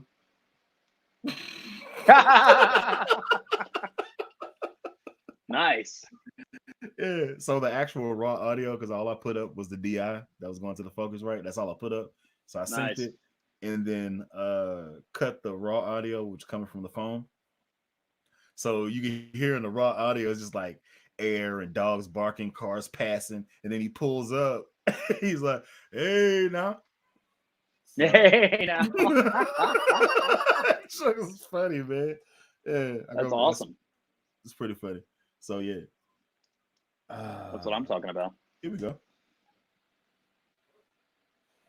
You know, I never really have preferred mayonnaise on my bases. Honestly, I'm more of a mustard guy, but I don't really get oral with my instruments. What about you, Alan? You gonna demonetize me? I know. Uh, um. I don't know what that means. Hey, low end lobster's here. I talked about you, low end lobster. Shut up. You for real? Let me He's get here. on Yeah, down. I Let me mentioned him get a little on. while ago. Let me get on down here.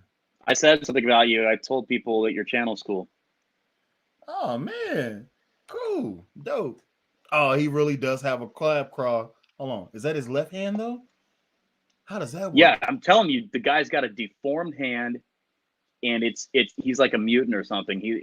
So his hand is the hand of a lobster, one of his hands, but he's got this some kind of magic power. This guy, because you click the like video while his video's on, and then his hand goes back to a normal hand from a lobster. I mean, this dude's Interesting. he's just a mutant born in a factory or Hmm. something. Well, that's X-Man. awkward. He also has a nice beard. Doggone it. Yeah, he does have a cool beard. Nail clippers and determination. Maybe a little bit. He's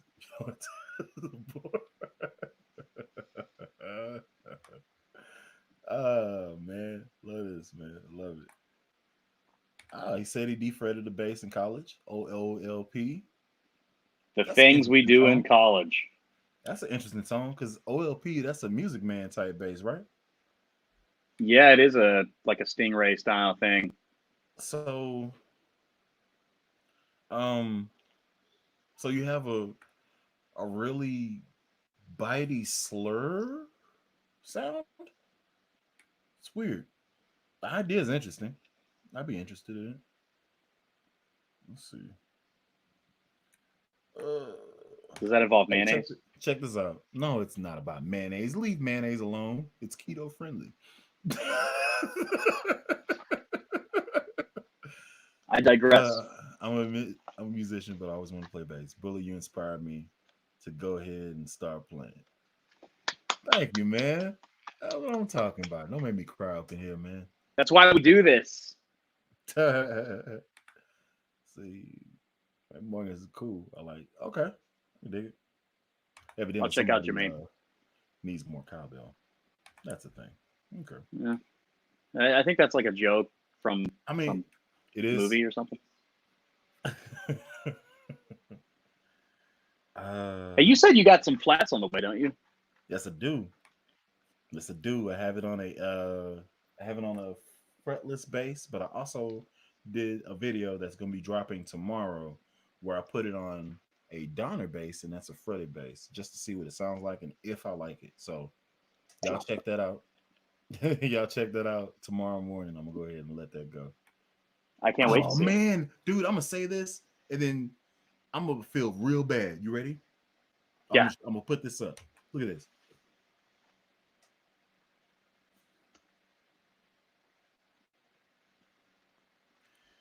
Do you know who that is?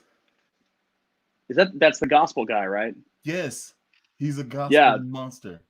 He is Yeah, a that dude. monster. Yeah, he played Oh, that red jazz bass, or it's like a red like 5 string or something jazz yeah, he's bass. sponsored by MT freaking D. Yeah, and there's that one video of him playing that red bass like with a No, that's not choir or him. something. That's not That's him. not That's him. Shahir. Shahir Reed Moore or something. Oh, it is. But That's yeah, he not was Andrew. playing with like John P. Key at a church, and he was like going off. He was playing a Fender, red Fender. Yeah, dude, it was But crazy. yeah, he's nice. Um, Oh, but okay. I see Andrew now. Andrew Gruche is He's sponsored by another gospel guy. MTD. He's sponsored by MTD. Number one, he's had several signature models come out of basses. Heck, so these are Instagram people y'all should probably check out because they're really monsters. On YouTube, Norm Stockton, he plays for the band. Norm is amazing. I should Norm have mentioned Stockton is him. he is real nice. He's the one that put me on to Gailey and Kruger. Yeah, he plays for Lincoln Rooster quite a Lincoln bit. Rooster, that's the band he plays Yeah.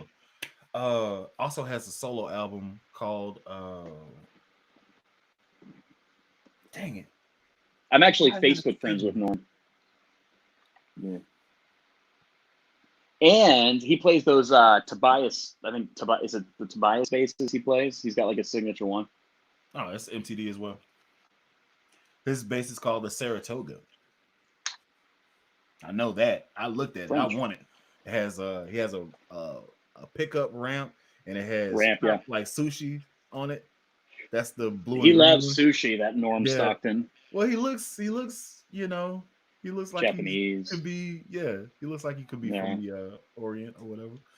yeah, But he's he's definitely nice. Asian Another or cat something. from like you can check him out on Instagram is K Base 1914. He's actually in my fraternity. He's a I've gospel seen cat. K Base. He's a gospel cat endorsed by he has a bass for bass mods. I think he has an MTD bass. And then he's endorsed by Gailey and Kruger as well. He plays 810s out of a 1001 RB head. He's disgusting. He is. Disgusting. He makes like there are people in the world like I'll be going along and I'm good. I'm getting better. This is phenomenal. I'm learning new theory and how to do new fretting and stuff like that. And then I watch a video and it's just like, why am I doing this, man? Yeah, why am I doing this? yeah. I can't even. Oh, on Instagram, there's another dude, Mike P. Bass. I did a collab video that I was sitting there and it was kind of like I was at a bass like audition. And then the idea is he comes in, he sits down, the screen pops up here, and then he's just like slapping the heck out of a P bass like ridiculously, like for no reason, like it owed him money. Just Oh, like he's just like, why? Anyway, so I did that video and I posted it on Instagram. He reposted it, and then I put it on YouTube. It's on YouTube, and I think I called it "So You Think You Got the Audition, Huh?" oh, that's on my list of vids to watch later. Yeah, it's funny. Go to my Instagram page, and I think it's down there. Should be in my. Hey, there's somebody on here called Gospel Music for Life. Uh-huh. Who is that? Yeah. Is that a gospel bassist? Yeah, I think so. Yeah, he recently subscribed to me. What's going on? And I can't play gospel bass worth crap. You say that, but you're a worship dude. Wayman Tisdale is actually out of Tulsa, where I live, and I've actually been stopped, like at the end of a gig. It's like, yo, your style, you remind me of this dude called Wayman Tisdale. He's like an NBA player, plays left-handed, but like he has my type of charisma as I play. So I was like, that's a big compliment because he's in the freaking Oklahoma Hall of Fame. It's pretty cool. That's pretty cool. Wow. Yeah. Technical bass metal player from Necrophages? I didn't even know that was a name. That is an illegal hobby. And it's very perverse. Yeah. Coop bass. Cool bass. Yeah. He was him and Max Proud. The guitar. He's disappeared, man. He hasn't released a video in years. He used to do some insane SX mods. He actually started a new channel. So he is doing YouTube again. He's just not doing it under that moniker. What's his channel called? I can't call it right now. But he's still doing the same type of content. It has something to do with Coop bass though. Yeah, that guy's pretty sweet, man. He did a lot of cool modifications to some older SX basses for sure. Yeah. I've heard nothing but bad things about GNL. My friend Chris Volpini sent one back. Really? Chris? You know Chris. Yeah. Was it Chris? I don't know if it was Chris I was talking to or somebody else. Had a bad experience with GNL. Maybe Chris liked his GNL. I don't know. Don't remember. Stephen Whitney started out as a bass player, but now he's a dark side guitar player. Man, that never happens. Either you're a guitar player and there's too many guitar players in your band and you have to play bass, or you just really like bass and you play drums. That's usually how bass players are made. Either you come from the drums as a secondary instrument and you get real funky on the bass, or there's too many guitar players and then you want to be in a band, so you take the low road or you take the high road and be a bass player. So that's the high road, the light road, the road of light. Yeah, man. Damascus Road. I do want to take the time and say thank you, Low End Lobster. I appreciate it. Thank you so much. And y'all know. Good to see you, Low End. It's cool, man. Told you I know Low End Lobster. Oh, so Deion Higgins was going down, and the person's name for the red bass you were talking about is Sheree Reed. Sheree Reed, that's right. How did we forget that? I know something Reed. I feel stupid for forgetting that. Cold snacks. Oh, we know all about cold snacks. Let's see. Interesting. I was given an old Greco fretless neck, and I put it on Squire Affinity PJ bass. Fun. Can I have it? I like the Rondo necks fine, honestly. Like this. They're not bad. Rondo. They're not. I like bad. the gloss. Yeah, man. So I bought a bass, and it was fretless. Like it was like $99. I think it was like a B stock or whatever. So I bought. Yeah, man. Yeah, it's $99. I mean, come on now, for a full bass, I can gut it and do whatever I want to with it. Yeah, you can. So I bought it, and it was a fretless, and I was like, you know what? I don't ever play fretless. I don't even know how to play fretless. I didn't know anything about having flat wound strings on the fretless neck because the round wounds would dig into the neck. No clue. So I had a fretless, and at the time, I was a person that I was a bender rather than like I'd be quick to do this rather than doing this. Like that wasn't a thing for me. So I'm up here bending the heck out of these strings and doing all my stuff. And then like I'm just like digging into my neck. I was like, I guess this is a thing. I didn't know anything about flat wounds, never played on them until I played the Wish bass, which is on my channel. And that was a strange situation. I love that bass. It's ugly and unique, and it's perfect the way it is. It was great. But so from that bass, I was like, at some point, I'm gonna get flat wounds and I'm gonna throw it on a bass. And so I swapped the red bass that I have, and I put round wounds on it and put a new neck on it, and I was using that as just a throw around bass, beat it up, my punk bass. Was that the red P bass you had? It's a red PJ bass, yeah. You put did you put a quarter pounder in that, I think? Mm-hmm. Yeah. I watched that video. years ago. Yes, indeed. I think it's like 3 or so. I've been doing this for like 4 years now, 3 years now. Nice. It's pretty weird. So I did that, and then recently, because I don't really use it, and I kind of want to get into like experimental bass type stuff, trying to like change how I approach music, try to get better. Because you can't just be funky all your life. You got to have some type of, you got to Who spread. says? I mean, I would like to be well rounded. I mean, as far as music goes, not physical body. You know what I'm saying? So, You working on your plectrum skills there, Alan? listen, man, I have it as an ornament. Yeah, It's it's an there. ornament. Yeah. It's cool. It's right next to my queen bee. Yeah. Apparently, like in like metal bass, I mean, That's playing a with a thing. pick is kind of It's a thing. standard. Yeah, I'm not a.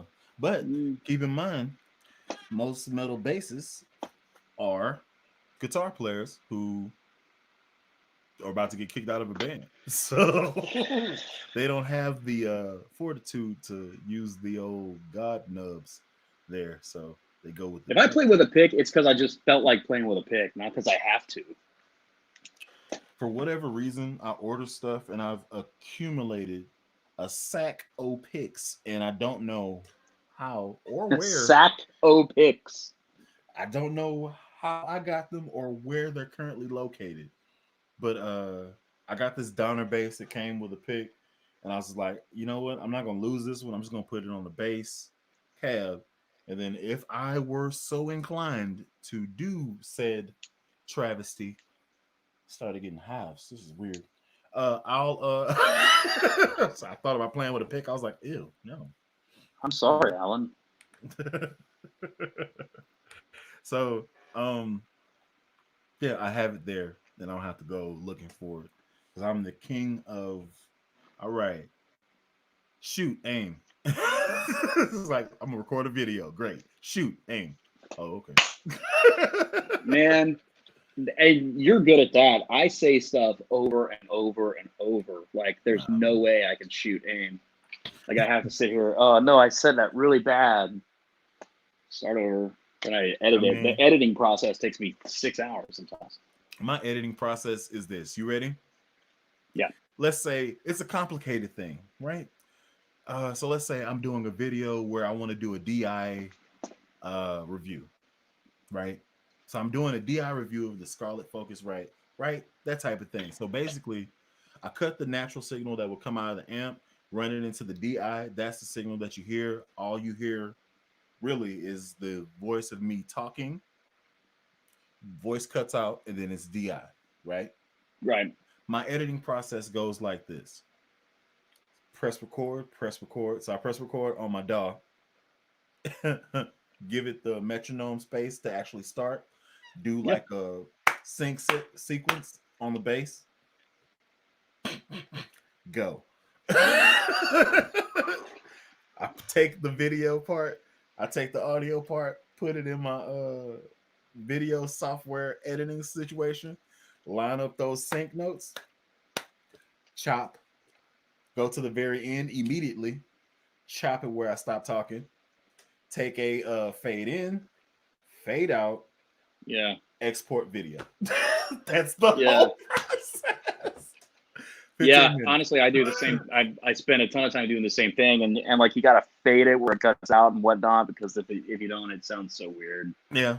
I mean that part, so I watch it through and then I look at the hills and valleys of where the voice, because like they'll do the wavelengths. It stops. I just chop, boom, right there. Keep playing. Split right there. Split right there. Split. Yeah. Okay. Go back through. Mute forward. Mute forward. Mute forward. Done. It's a painstaking blessing. It's a thing, man. Yeah, I used to not do it. I used to be like, man, they about to catch this natural audio. I want to do this. But yeah, so it's been fun. I've learned more and more stuff, and I'm doing this type of stuff now. So thank you for being my guinea pig. Our Thanks phenomenal, for my letting me, friend. man. It's been cool. I went on your channel and that went great. You Like, did. that was a good You time. did. You were on my channel. What, like a year ago, or like back in the summer or something? Probably I like, don't even yeah, remember. maybe like 6 or 7 months ago, 8 months ago or so. And Yeah, something like that. yeah, I was so thinner. I said I wanted to have you on my channel, and I'm glad, oddly enough, we had this opportunity to do this because this is really fun, man. This is really Yeah, fun. it is. I'm down. I'm down to do it again. Honestly, I'm quarantined to the core. I don't even have a job because what happened was when I left my job end of January, early February, then I started playing music full time, just playing local Mhm. shows, local acoustic gigs. And then when this whole COVID thing went down, no restaurants, no bars are having music or anybody chilling at them. And so I am Mhm. unemployed, and Yeah, YouTube is all I've got cooking right now. yeah, man. So you got time to be creative. And that's time to Well, be yeah, creative. that's what I do every day, man. I hit it hard and film and edit. You know what I mean? I dig it. All right, Yeah, so dude. dig this. I forgot that Boucher was on Sky Divine's channel recently Oh, nice. doing stuff. So that's cool. You ever heard of this bass player? That sounds really familiar. I can't. Hang on. I don't. I really do know that name. Nate Watts. Yeah, I've seen his videos before. Okay. Detroit guy. Oh, so I found out Gospel Music for Life. He plays keys. And he's learning Ooh, bass. So that's cool. nice. Yeah, man. Derek Bennett. That's a Instagram cat. I think he does YouTube too, but Instagram, he's a monster. Like, he's gross. Man, I've got some YouTube watching to do. Yeah, it's hold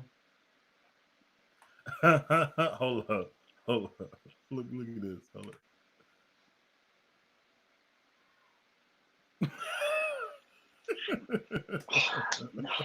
I don't know, Low End Lobster. I don't know. I mean, tell that to Paul McCartney. He's telling you it's wrong. It is wrong. Yeah, but tell that to Paul McCartney. Man, look, you're good. Tell that to Chris Squire. Tell that to John Paul Jones.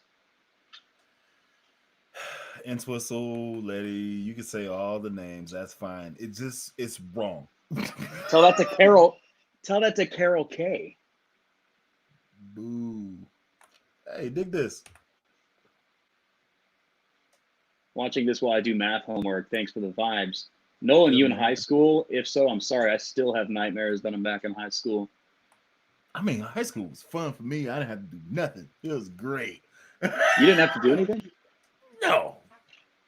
Well, I'm a Really? nerd. Well, so this is my personality. So if you picture, if you will, this face, Rage Against the Machine t-shirts, Jinko pants, Doc Martens, star football player, basketball player, and track. None of these things go together. Jazz band, marching Rage Against the band. Machine. Wait, wait. So jazz band, marching band, orchestra, chess club president, science club president, mathlete.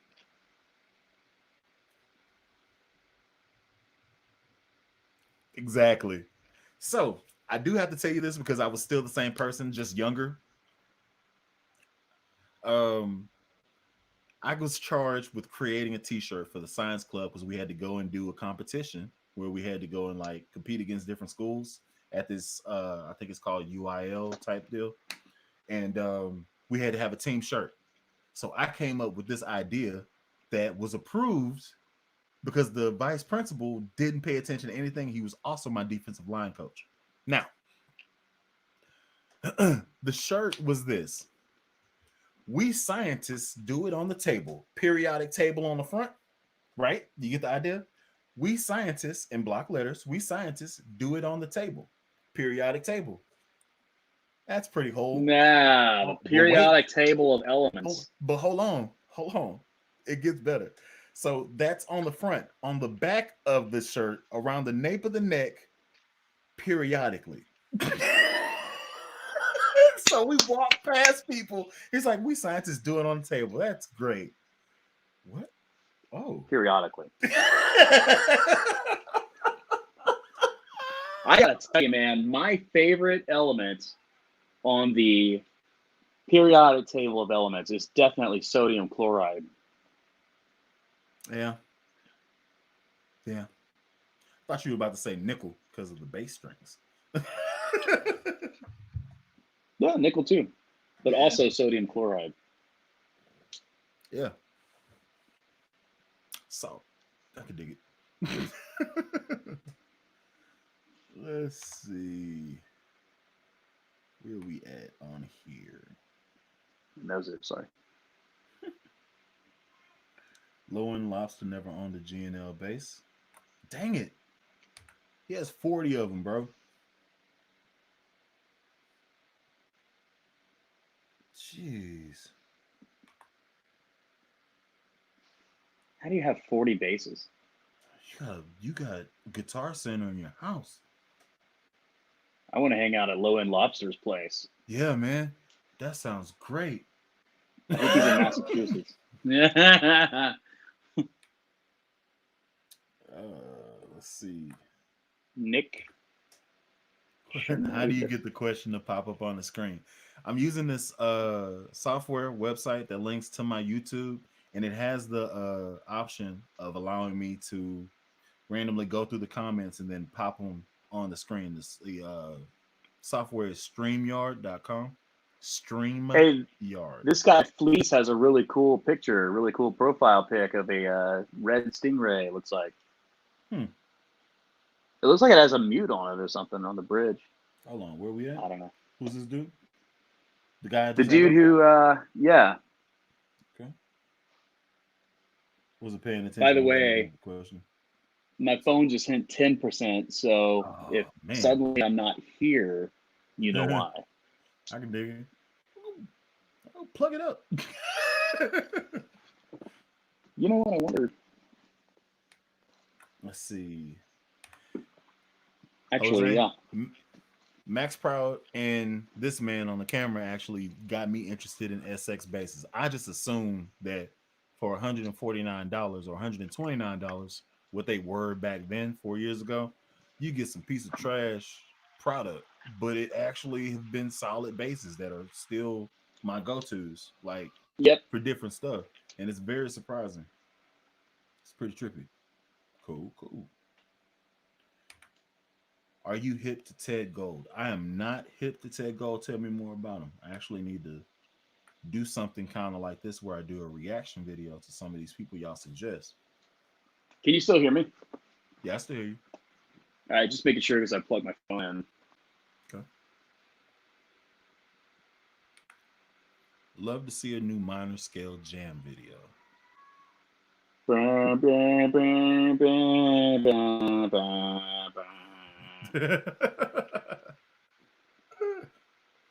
Okay. We'll see. Hey, check it out. I don't think the water. He say he lives where?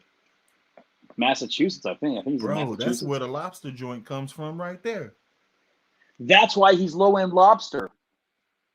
That's where the lobster comes from right there. And he probably has lobster somewhere in his family, which is how he's handing it up like that. Boom. Solving Shakalaka. problems every day. Solving problems every day. We Speaking of which, we really there's a festival called the Lobster Festival, and it's just a whole bunch of like street cars. I've seen this on Sin Foods. I gotta explain something to you. There are four things that I love to do that I would do all day if I possibly could. They don't involve anything, illicit because there's children watching. I will watch comedy all day. I will watch food shows all day. Favorite ones on YouTube right now is Foods, Timothy Delgado, and David So. Sin Foods. They do like mukbangs and they go to different festivals, and it's Man versus Food. And then Hot Ones. I can watch those all day. That's my 4. Hell's Kitchen. No, man, I'm not into that. That gets me stressed out. That's not. It is That's not. stressful, It gets me but stressed out. Like I'll be I watching, watch it and I'm like, every oh, they're night. not gonna make it. They're not gonna make it. They are not gonna make it. They're not gonna make it. Oh, I can't do I'm on like season 10 right now. I just started season 10, which is it. like 10 years old. That's not me, man. I can't. I can't Hex handle it. Kitchen. I like. I like. I like content where there's a element of like happiness and surprise. The stressful, uh, down to the wire best chef or cake boss and that stuff like that. That's cool for what it is, but I can't because I get invested in a character. So like I just can't help And it. then they go home. Yeah. Yeah. Yeah. Chops. Yeah. Chops. I tried to watch that for a while. And then they had like Chop Jr. where kids were getting their hearts broken. I was like, y'all are soulless beings. This is an 8-year-old, and you told him that his The souffle tastes kids are like getting their hearts cardboard. broken. God, Oh no. imagine that. Oh Imagine that. man. You just stopped wetting the bed 2 years ago, and some It's grown illegal. person says that your loving creation that you made under duress tastes like cardboard. There's no reason why Benedict Arnold should give you depression. Eggs Benedict Oh, should not give you depression. I said Benedict Arnold, but I mean Eggs Benedict. Like I don't even know. I watched the girl's soul leave her body on TV. Like they was like, oh, this is horrible, and I just watched her soul.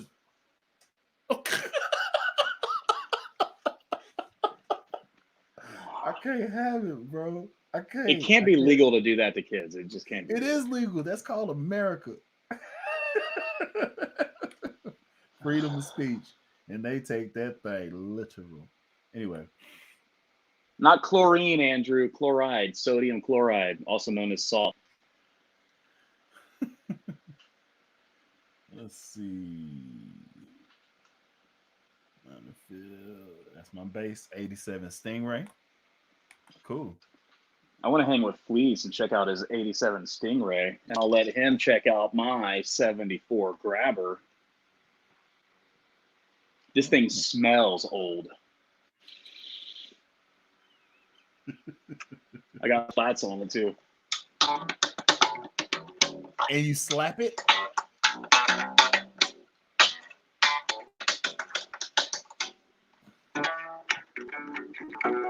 That's funny. You know, I might be reviewing a Rickenbacker soon. Oh, doggone you. Yeah, I might finally get to.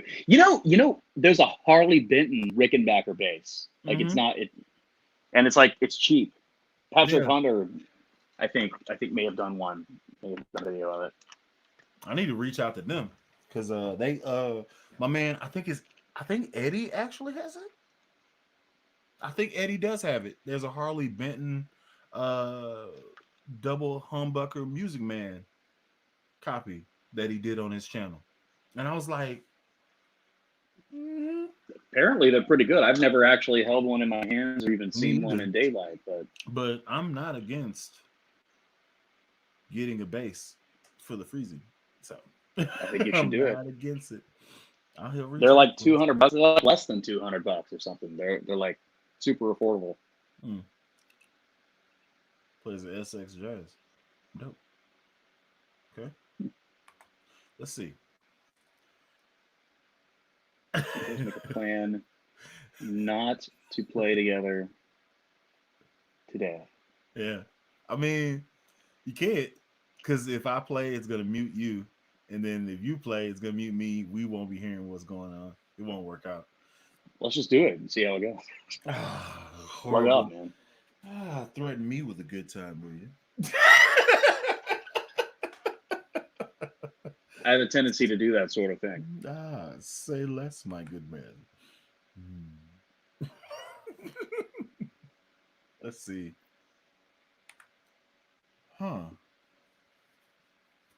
TED Talks. There's a bass TED Talk.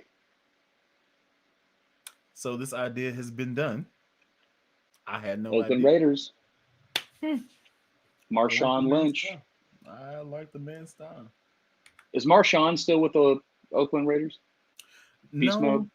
I think he's retired, but he's still beast mode, so he can just come back for a few games and play. And then I think he's just bored at the house, man. Like he'd be like, they suck.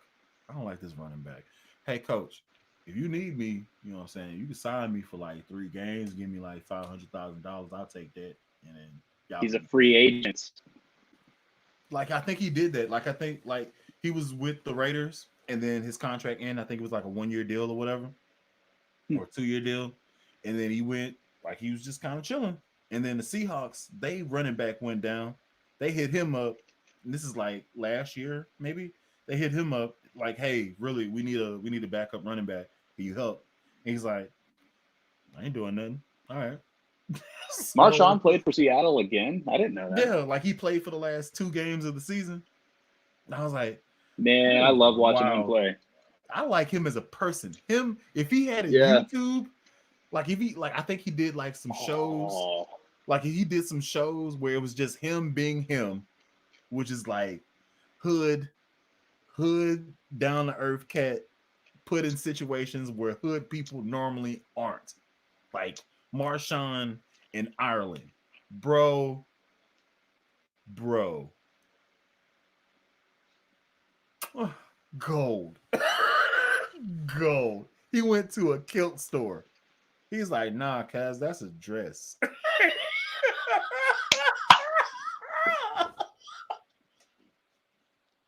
I like the way he handles the press. Like I've seen him sitting there say, you know, guys, when I'm at home at night with my family, I'm not thinking about y'all. So you can say what you want. You can sit here and give me a hard time. Kind of like this Andrew McClure is doing by doing all these comments, trying to correct everything we say or everything I Who is say. this?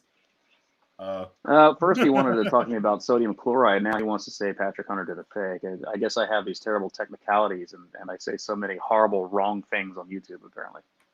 It doesn't matter. Yeah. True. So the how you know you actually might have made it is if you have a whole bunch of trolls. And I actually invite them because I like holding conversations and I want to know why. To which Yeah, there's this he dude, Morris responds, Man. to which he responds. LOL. Anyway. Mm-hmm. You dig that? What does that even mean, Godwin? I don't know, but that is gonna make me real hungry, dude. Yeah, right? I can go for some pollo right now. What record?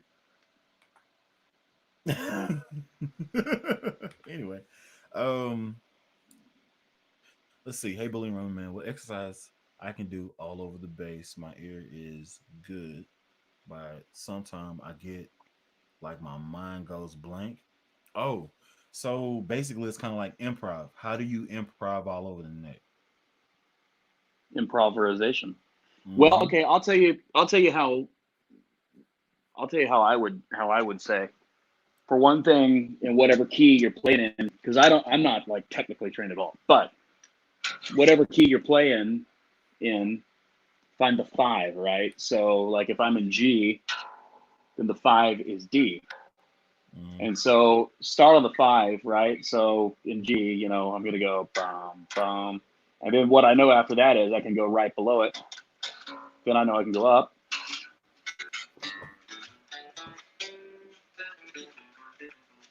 You gotta work on, where those different notes in the key are.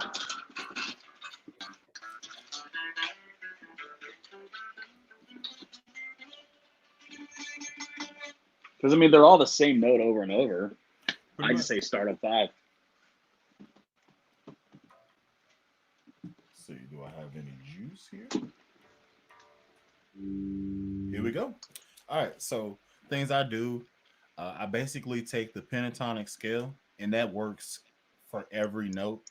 So the pentatonic scale I use is basically I'm gonna start from the very top. So this is 1, 3, 5. I think there's a 6 and then a sharp 6. Yep. Or it's basically the basic country running bass line. So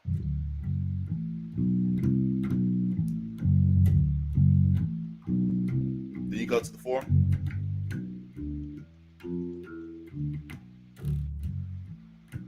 Then you go to the 5. To the 4. 1. Now, if you do the pentatonic and you do a little bit more, I call it a little bit more swag. So it's a slide into it.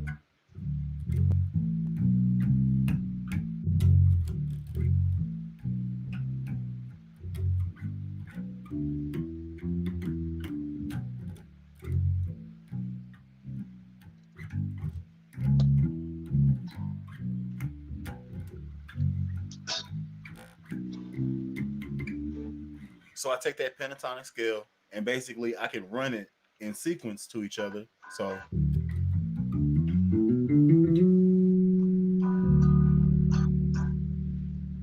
so so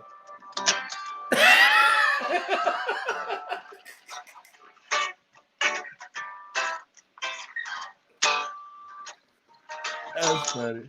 That's funny. Hey, I thought we were jamming. Oh man, I can't do that. That's for a video. Sorry. Hint, hint. Yeah, so actually we should do one. Let's do that. I sent you something the other day.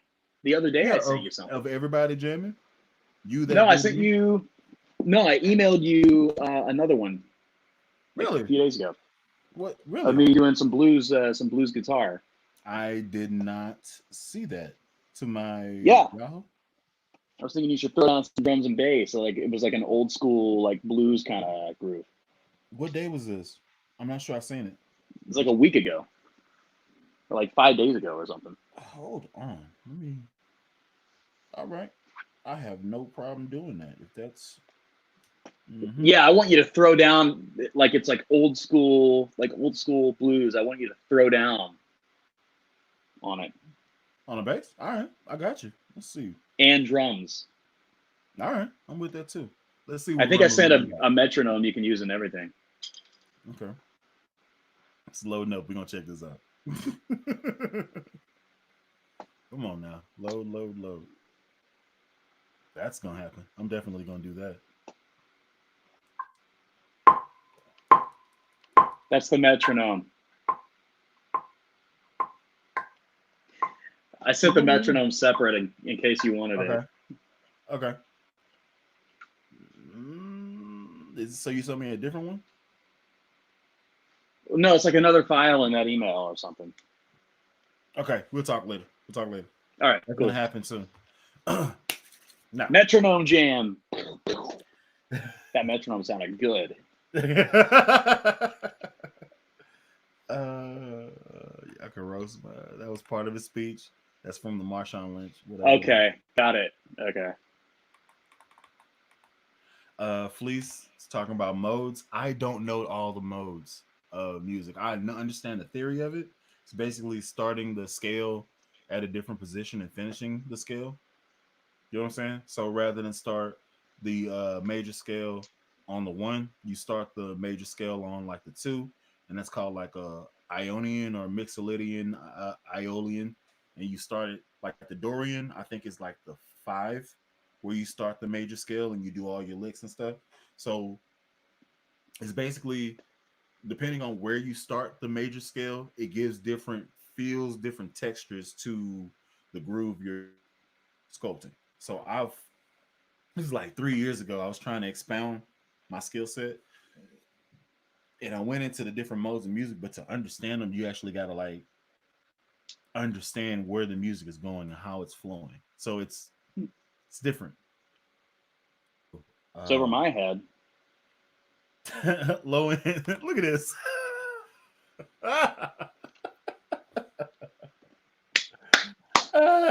Everybody's making me hungry. You got lobster on the screen. I've been wanting lobster and like shrimp forever now.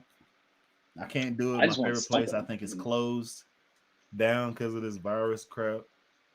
I might go to Walgreens and get like some tortilla chips and some salsa. I mean, that doesn't sound bad either. Oh, But don't leave your house just for some chips and sauces. Make it a thing. no, I do it all the time, man. I would literally leave the house, put on chips and salsa, and go get it. It's not worth it. I need multiple things that I need to buy. That I gotta get at one time. Boom, done. El Vaughn wants you to plug in. Yeah, that was when I did. That's what he said. Oh, Hey, plug in. Yeah, man. This has been fun, dude. This has been extremely fun. hey, Chris Volpini messaged me. What's up? I saw it come up on my phone. He's saying he can't watch tonight because he's working somewhere where the internet can't even about, play a video. Yeah, he's a Military Men in or Black something. type person. Yeah. He is one of the men in black, apparently.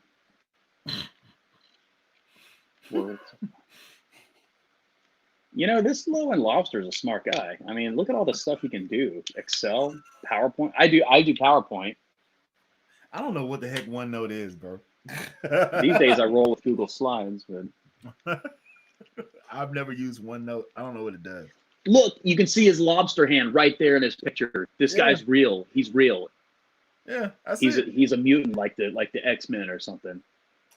But he's happy about it. I don't know, man. I would be too. I could eat lobster meat whenever I wanted.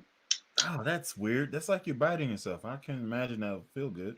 I think he regenerates it because people click the like button. His hand goes back to a human hand, and then it just regenerates when he's done filming the video or something. That's weird. All right. It's awkward, man. You're teaching me something every day. I'm telling you, dude.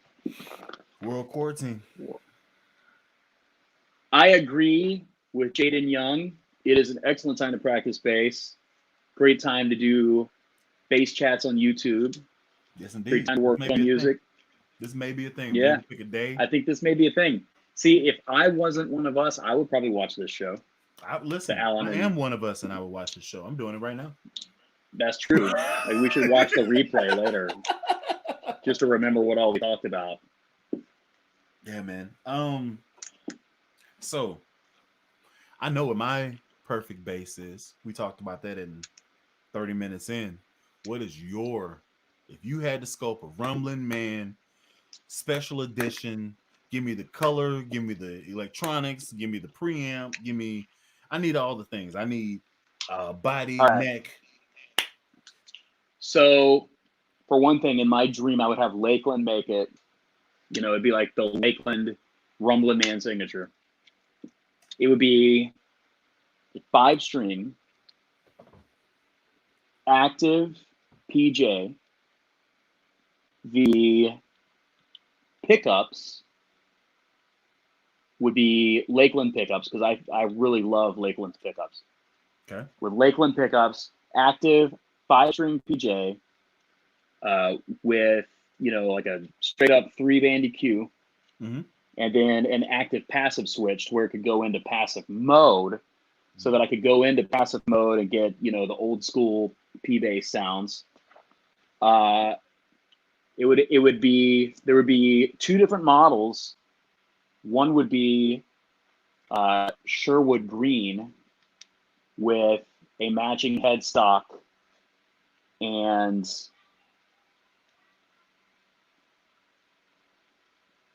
a maple fretboard with pearl block inlays.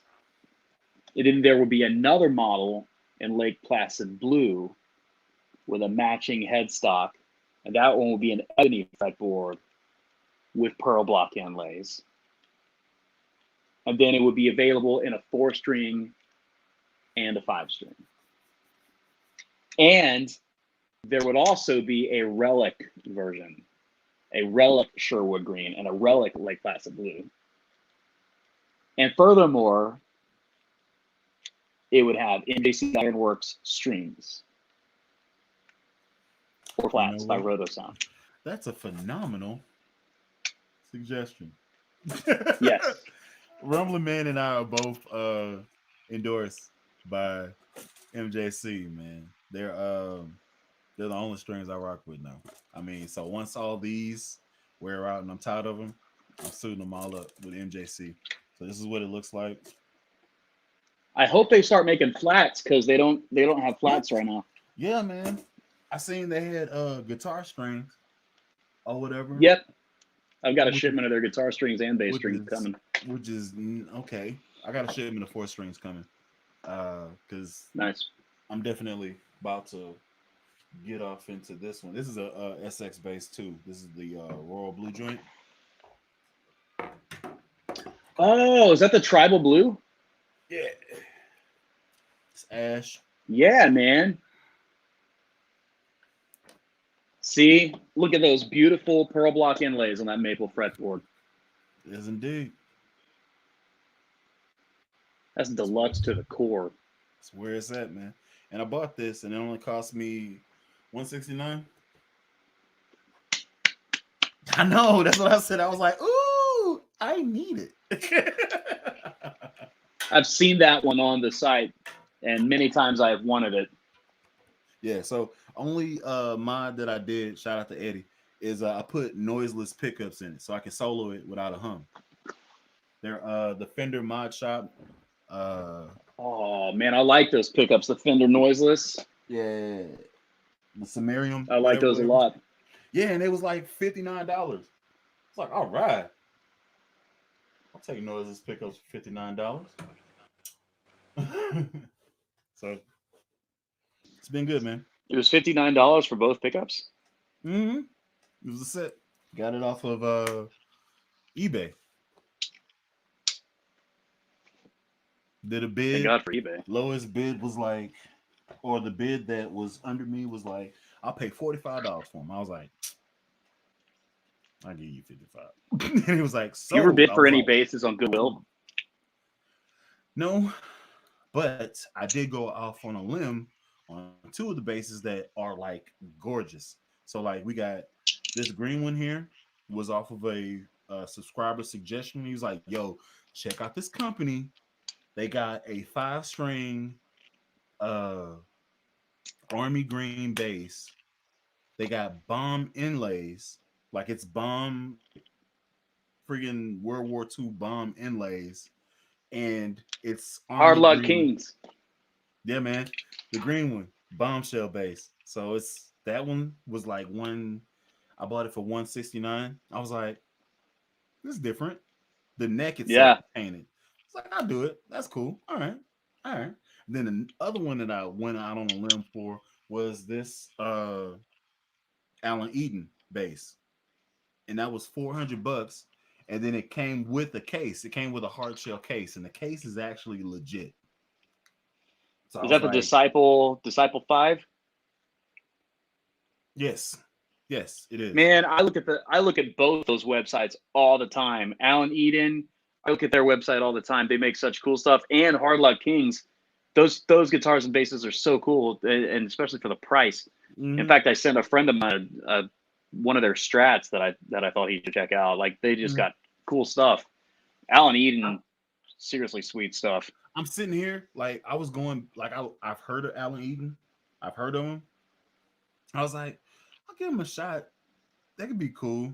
But I just don't like I haven't ran across one of the colors. I was like, ooh, yeah. And then I seen that one. And I was like, oh, is this seafoam green or baby blue? This is seafoam green and gold. Oh, shit. Matching headstock. I've seen the gold one. I want that gold. They have a black one. It's black and gold. I was like, oh. And it comes with a hard shell case. So basically, you buying a bass for $300 and you getting the case for $100. I gotta give me one of those. Man, I bought it off Reverb. You could actually, wink, wink, haggle the price of the bass. Because mine was listed for I think it was like $440. I ended up paying. Look at that gold Disciple 5. Oh my gosh, it is gold to the core. Yeah, Oh, and the headstock is gold. that's true. It's a true story. it's legit. I can't stop moving. I'm happy. Alan Eden, if you guys watch this, Alan Eden, we need to be hooked up hardcore. Yes, indeed. I need a 4-string though. I need a 4-string Allen Eden. I've only got one 5-string bass. I need another 5. Let's see. Here we go. They have a P bass too. Sid says I got a set of Gen 3 Fender Noiseless Jazz 4-string pickups. I'll send you for 5 cans of those Ironwork strings. No. Nah. No. That is an unfair trade, and I'm getting the latter of this trade-off here. It's not gonna happen. I like to see it. The bombshell bass. Okay. I have a problem with that. Come on here. So, of course, it's green, so I went with the army green strap. Thought that was cool. This is the bass. Oh my gosh, that's so cool. So cool. So it's a matte green finish.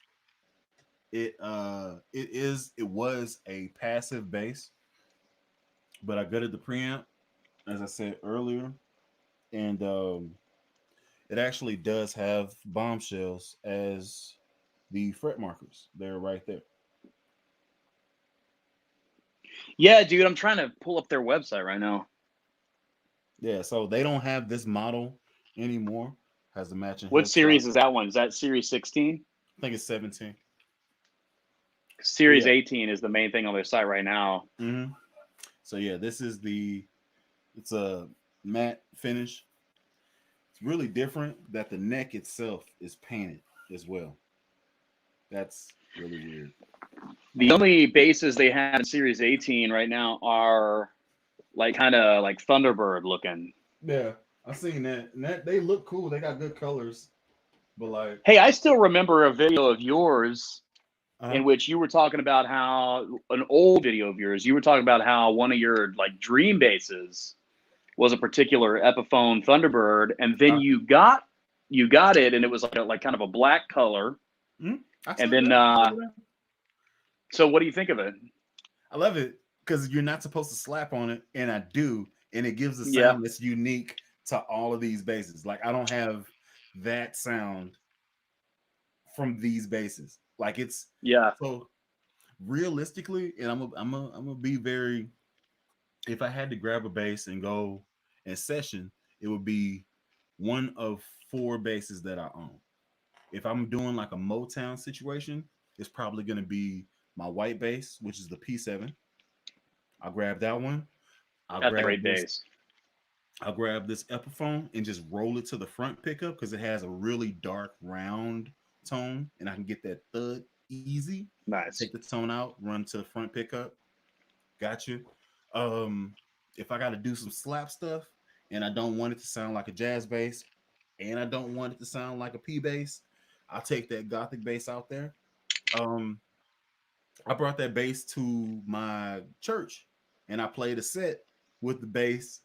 Yeah, so people were looking at me like, now I set up in full hardcore rock mode, like I'm about to start headbanging and stuff.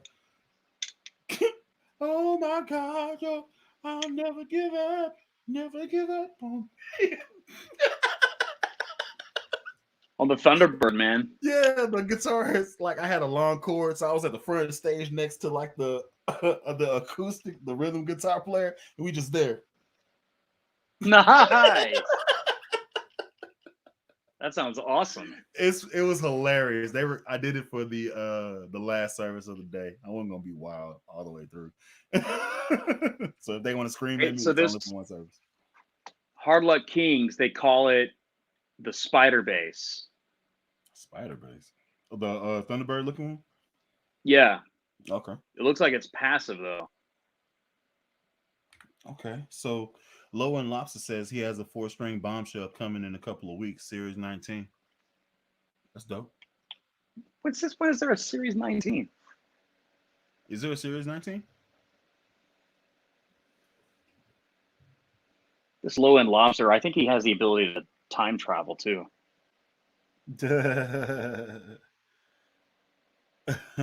Oh, there is a Series 19. Oh, Alan. What happened? What happened? What happened? Hold on. Don't do that. Don't do that. What am I missing? Wait. I can't type fast enough. Come on. Hard luck. Dang it. Oh, Don't do that. oh no. Quit misspelling. Hard luck. Oh, dude. Series 19? Is it that awesome? Hold on. Series 19. I don't see it. Green. Series 9. Ooh. Do you see it? The spider base, the green Irishman. The Irishman? Ooh. Do you see it? Can you screen share? Oh, I wish I could. Yeah, hold on. I'm gonna pull it up. There's gotta be a way. Yeah, I think so. Hold on, man. Gold hardware, high mass bridge. No, it's not high mass. Well, semi high mass bridge. Either way, just the paint on the goddamn thing, man. Green. Paints.com. Oh, come on now. I just gave birth to a cow. Oh God, that's gonna get demonetized. You and your demonetization. Works best on a good computer. Don't show these clips again. That thing is so cool. People don't even know what we're talking about. Hard Luck King's website, everyone. Custom Series 19 Spider Base Irishman. It's green. Right, so, boom. This is it right here. Can you see it? It's green as a $3 bill. Can you see it? In the No. You don't see it? On my screen? Mm-mm. Application window, Chrome tab. It's so green. Oh, I haven't picked it yet. All right, can you see it now? Yeah. You see it on there now? Oh, this is so cool. We can now cruise the web and look at bases together.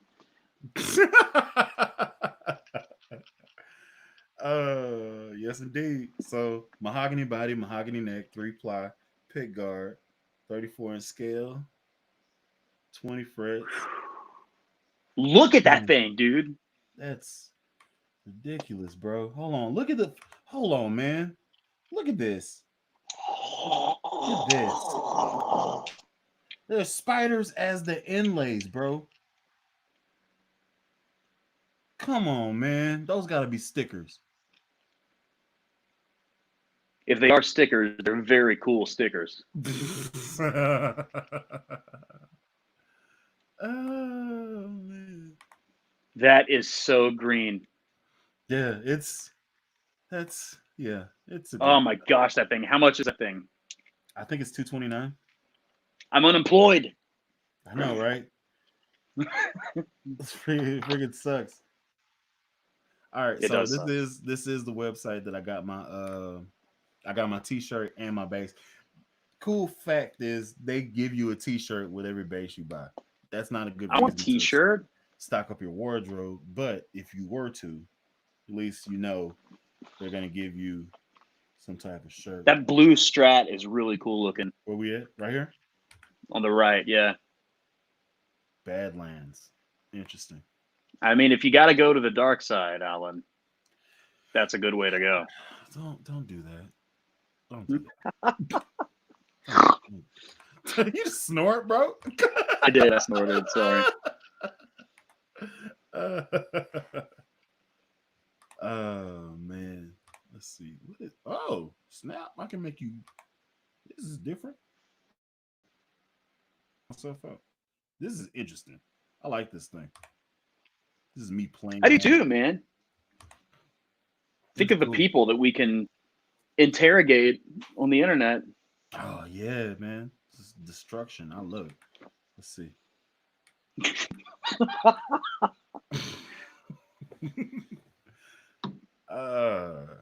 Court. G35JJ Court. Okay. I don't know what that is. Core makes some pretty good 5-string basses Mm-hmm. and some good 4-string, Kerbo and whatnot. Dana wants me to demo the Thunderbird. I did demo it. It's on my channel. I don't want to play it right now though. Plug. That's a plug. It is on the channel. Thanks for that creation, bro. I have big fingers for sure. I can dig it. Yeah, man. I saw it on the website. It looks sweet. Jerome, check it out. Jerome says that's nasty. It looks like they made the bass way Bully would have modded it. I'm telling you, man. Yeah. I'm telling you. I'm just gonna say it like this: if that Hard Luck Kings bass had any gloss on it, I definitely would have put gold hardware on it. I'm not lying to you, but it's matte and army green, so I was like, black. I'm gonna leave it alone. But the Series 19 green one has gold hardware and it's covered in gloss from head to toe. Yeah, it's a good thing. Now, what I didn't see was the back of the neck. Is that the same as the body and the headstock? That's what I want to know. I didn't see that. Yeah, the back of the neck looked like gloss, just like the body and the headstock. On most of those, it does. I think that's their thing. Yeah, I think just paint the whole thing. Yeah, I can respect that. So it's so cool. Let's see. The Mayonnaise base is called the Cali 4. I've seen that in that Frederico Hootie, what's it? I forget his last name. He's French or Italian. He was playing one and it looked cool, but I wouldn't never use it. I guess a Cali 4, Cali 5, and it's probably like that long. Let me go this way. That long. And you just kind of, it's basically from the 12th fret up. Does the mayonnaise help to lubricate the strings, or? I'm not gonna do this with you. I'm not gonna. And then you tried the whole character too. I don't like it. Let's see. On that note, ladies and gentlemen, I don't know if a lot of brands make those.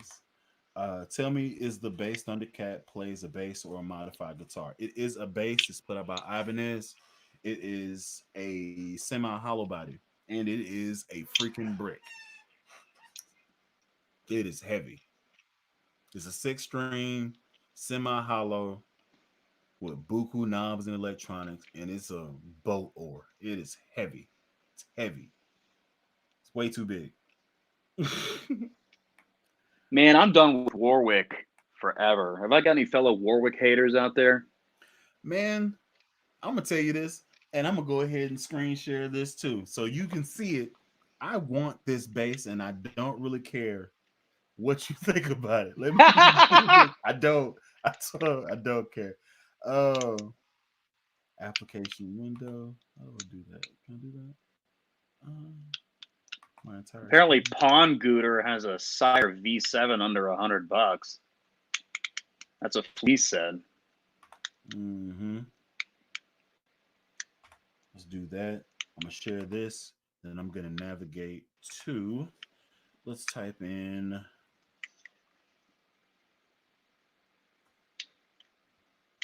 Lucy Collins space base. I'm gonna pull this up. Can you see it? Can you see my screen? Yeah. You can see it? This base right here. This one. Sign me up. Sign me up. Sign me up. Really? Yes, man. Absolutely. Twice on Sunday. Yeah. Yeah, dude, you tripping. Oh, yeah. Yeah. Look. Oh, come on now. You know my personality.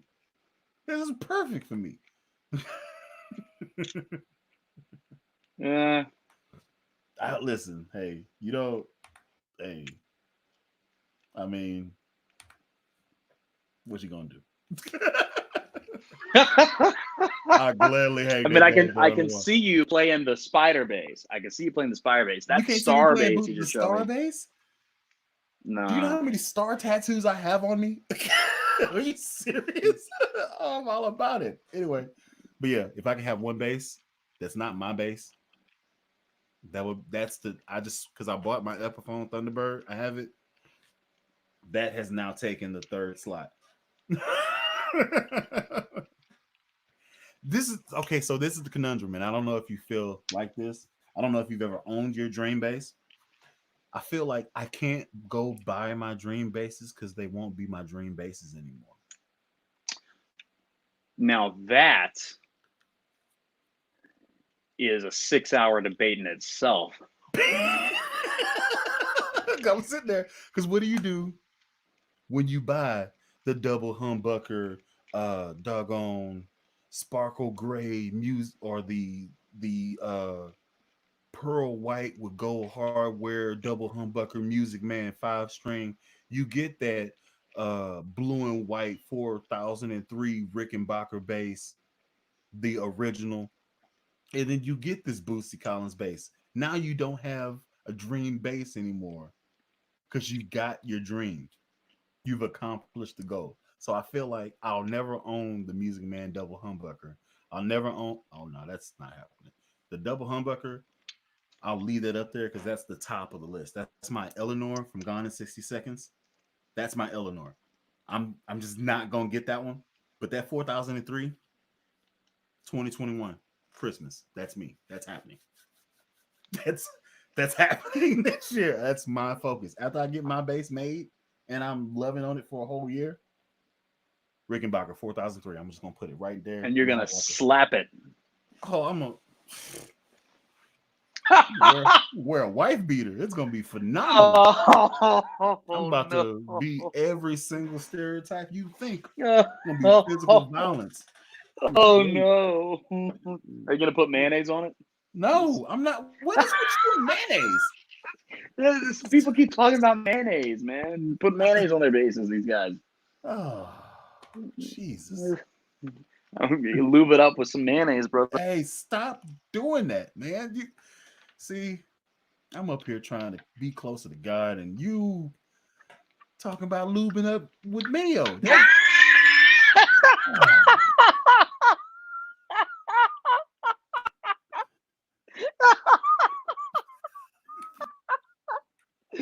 Oh my god!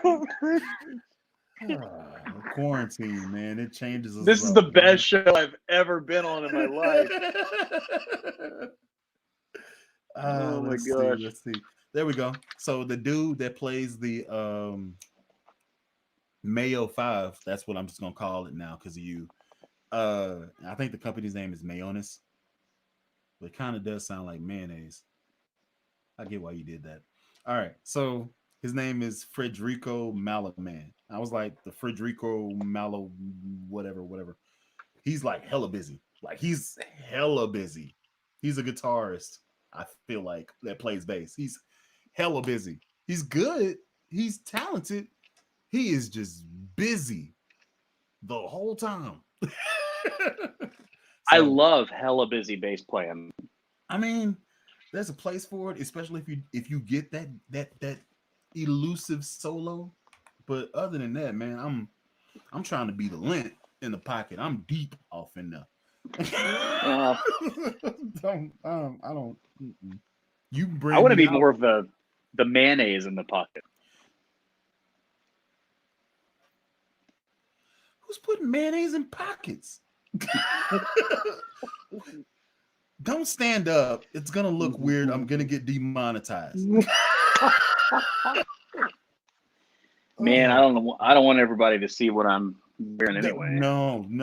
Okay, Rumblin fellow.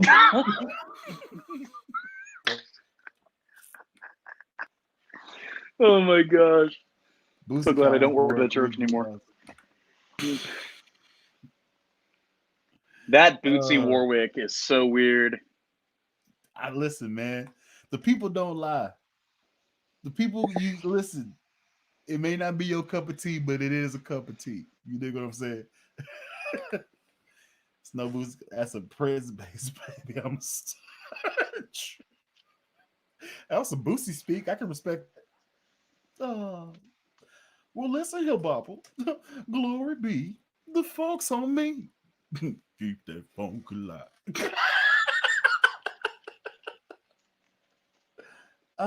Working my Yeah. way back to you, babe. I got the munchies for your love. We just got demonetized.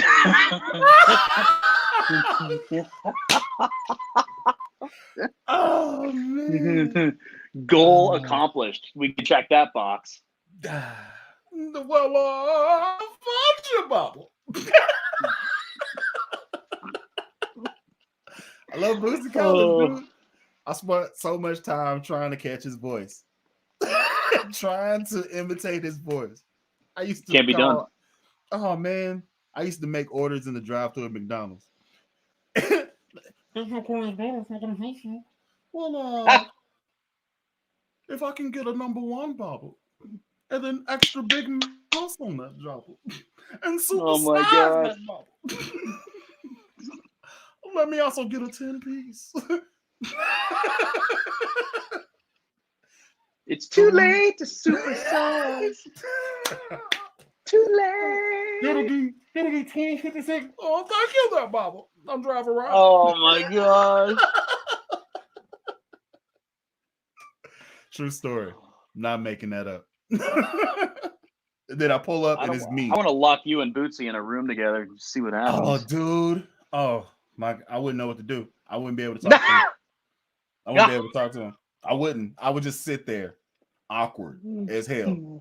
He's like, "Are you okay?" Oh, shit.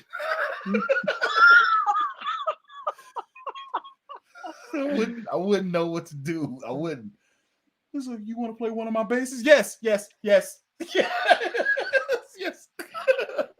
Anyway, 6-hour debate. I want to play one of his bases.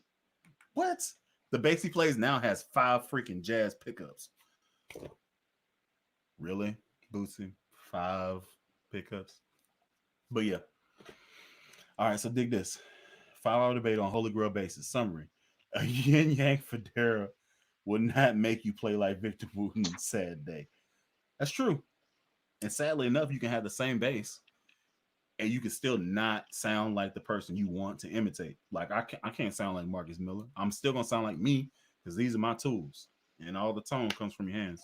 And that's you put a Fender Marcus Miller signature in my lap, I will not sound like Marcus Miller. Nope. You see this? Yeah.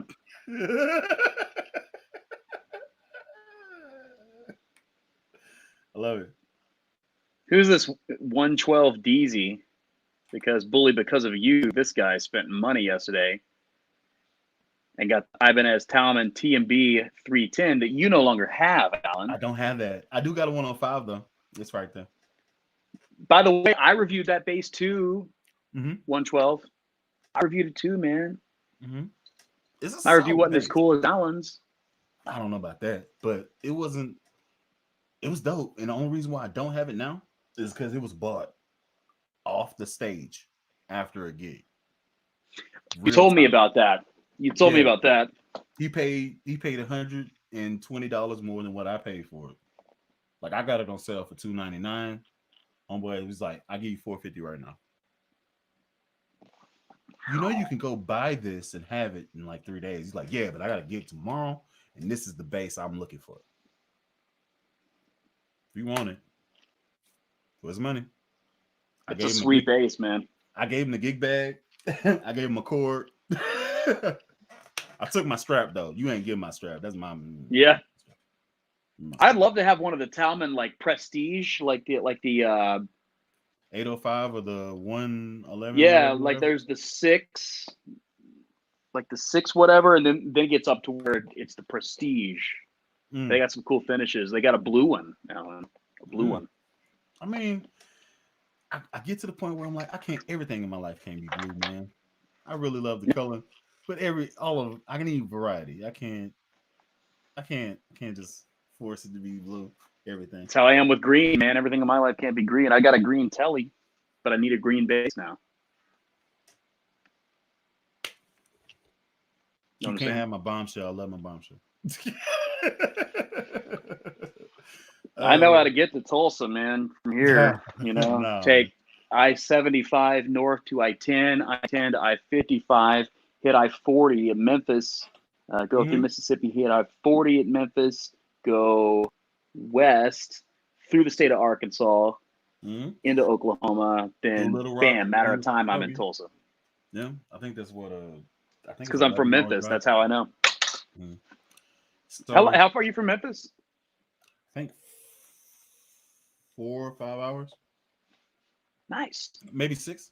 Maybe 6. I don't know. I haven't drove there in a minute. That's where we need to meet up and hit Beale, man. Hit Beale Street.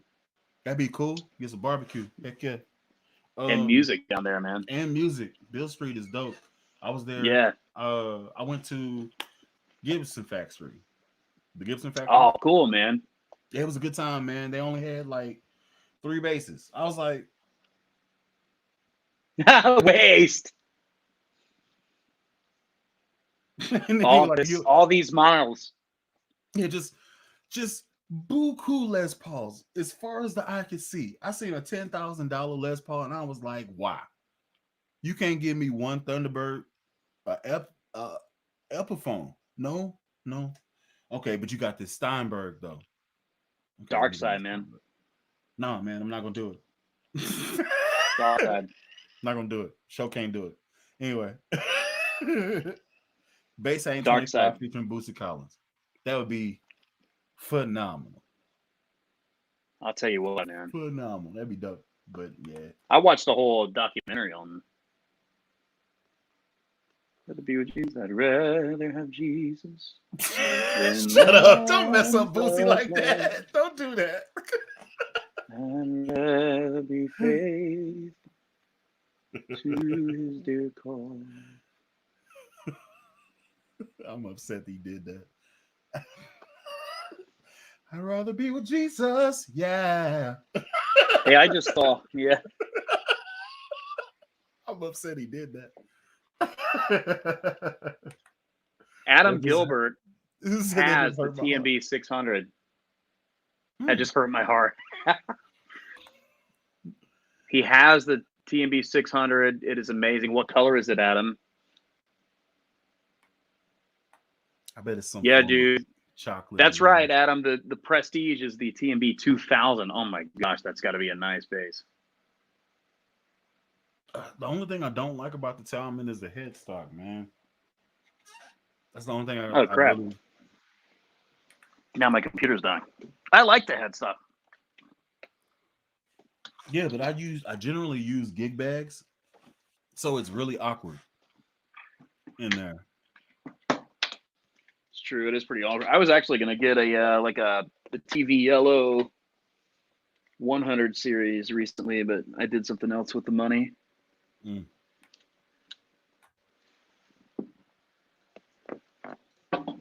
Paid my electric bill.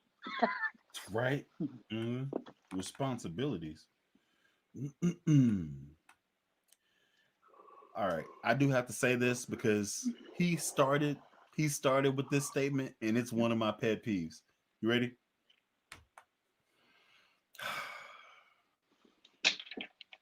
Now you killed it, Lobster. I mean, that's how you started the conversation, and I skipped over it, but now I know a little bit more about low end. So I had to go back, and I seen it, and I'm not okay with it. Look, this guy is only half human. We got to give him the benefit of the doubt. Maybe he was. Nah, he came. That's my pet peeve too. Somebody walks up to me and says that. I literally, if anytime somebody walks up to me and says that, I literally just say something like, "You're an idiot. Like, you suck." I don't know what it is, but every single Tallman I played has been super solid. Mm-hmm. The 150 ones or the 600, 700 ones. I sit down expecting not to like it and walk away thinking, not bad. That's the thing. The Tallmans are cool, man. I want one. Their output is like OP. Like it's completely overpowered. You don't think it's going to be that loud, but it's coming. Like you turn it up a little bit. Like I went to at my church, they have me dialed in for a specific output, right? And I normally play my Sire M2. Either it's the teal one or it's the black one. That's what I usually play at church. They're solid, Nice. they're lightweight, they sound good. I get all They're my amazing. manipulations, and it's cool. Well, I had bought that 105, and I was like, let me gig with it. I brought it out to the church. I was bringing Thor's hammer down. Oh, they were like, hey, I don't know what you're doing, but stop it. Yeah. Yep. Okay. Weren't you giving that one away or something? Yeah. That's gonna be the next one at 30,000. That's gonna be the best giveaway to a lucky fan. Check this out. What's up? Oh, you lucky.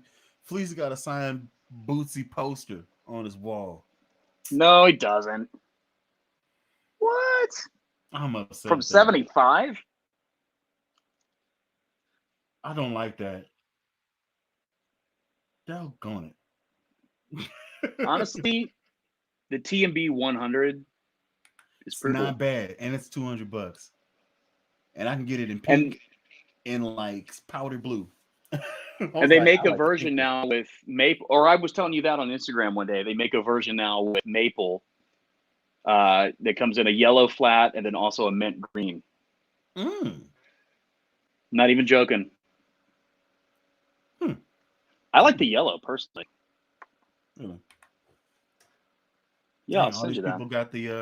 All these people got Talmans. Adam has a Talman 30, which is short scale version. But nice. Phone ready to die and work in the morning. Y'all guys be safe. Oh, you know it all. Peace out. Yeah, same here. All my devices are dying. Yeah, I can dig it. We can go ahead and end this. And I guess we got to go to bed at some point, right? At some point, man. It's like what time is it? We're old. Yeah. Wow, is it only 9:45? Wow. Hey, man, we've been on here since 6, which is what I said. We can talk. Have we? Early. Oh wow, yeah. See, we could. That's why we need to make this a thing, like you said, bro. Yeah, we about to hit 3 hours. It's just real weird. Fleece said, yeah, it is. Fleece said, yes, I do. I was like, doggone it. I can't beat that. So I can't beat that claim to fame. Let's do this. Fleece 3, if you have an Instagram, go follow me on Instagram at bully_the_kid and message me that picture and I'll post it on the YouTube to prove that you actually have it. Also, go and follow Rumblinman. He's also on YouTube. Real cool. Hey, Fleece.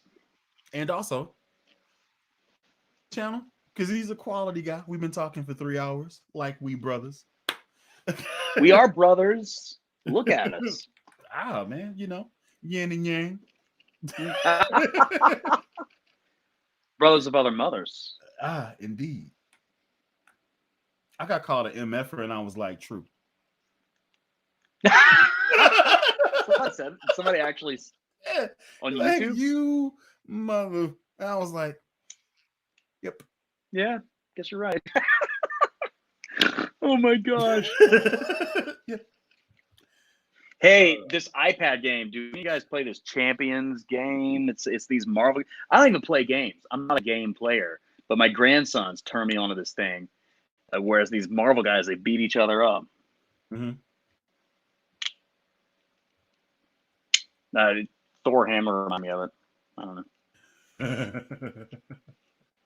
I went ahead and honestly, should we tell people to check out Low End Lobster? Because I was thinking we should tell everybody to check him out because he's funny, he's cool, he's a great bass player, he's part lobster. But then he said the abominable thing. But he came in hot with it. He came in like that was his first comments coming in, and then he got deeper into the pool of conversation. So that was his first ones coming in. So I was like, this Low End Lobster. I don't know. But then he maybe he's joking. Yeah, maybe he wasn't really saying that. Like he was saying it like, "Hey guys, isn't this stupid?" Yeah. So he has 40 basics. So you gotta respect him. So we wake up tomorrow and Low End Lobster has like 1 million subscribers. You know what I'm saying? And we just sitting there like, well, that's cool. Hey, we got to get him on here. Can we do 3 people? Can we some other night we can get Low End on here? Yeah, that'd be cool. We can actually do that. We can do up to 6 people actually. Oh, Bully, Rumblin, and Low End in one chat. Maybe a thing. That'll be cool. But what if he says while we're doing this thing, we'd have to kick him off. Doc, you gotta go. I gotta disinvite you. Is that a word? I'm gonna make it a word. I'm gonna disinvite. Disinvite. He's laughing. I love you as well, Low End Lobster, as long as you never say that again. Hey, check it out. Hey, you know what he's down. You know what my other pet peeve is? I have 2 pet peeves, and they've both been said in comments tonight, and nothing against the people who said them. I'm sure everybody meant well. But not only did Low End Lobster say what he said, but somebody said more cowbell. And that's my other pet peeve. Like those 2 things, if anybody says either one of those things to me, like I'm just like, man, you had to say that. Listen,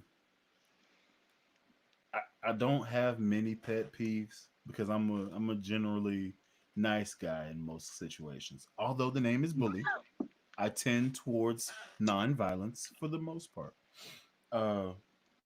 except for bases, in which case I slap them with extreme practice.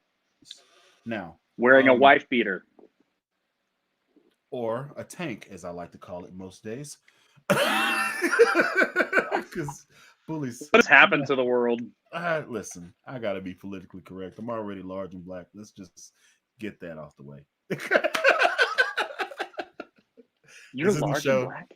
Listen, hey, as far as I know, unless this camera's messed up. There was a movie. There's a movie where somebody says something. It was like the Fabulous 6 or the Fabulous 7 or something. It was like a comedy western. But then one of the guys in this movie is black, and he's like a piano playing guy. And he said to the other guys at one point, he's like, guys, I really got to get something off my chest. I need to confess this to you. And they're like, okay. And he said, I'm black. And they're like, oh, okay. They're like, this really happened.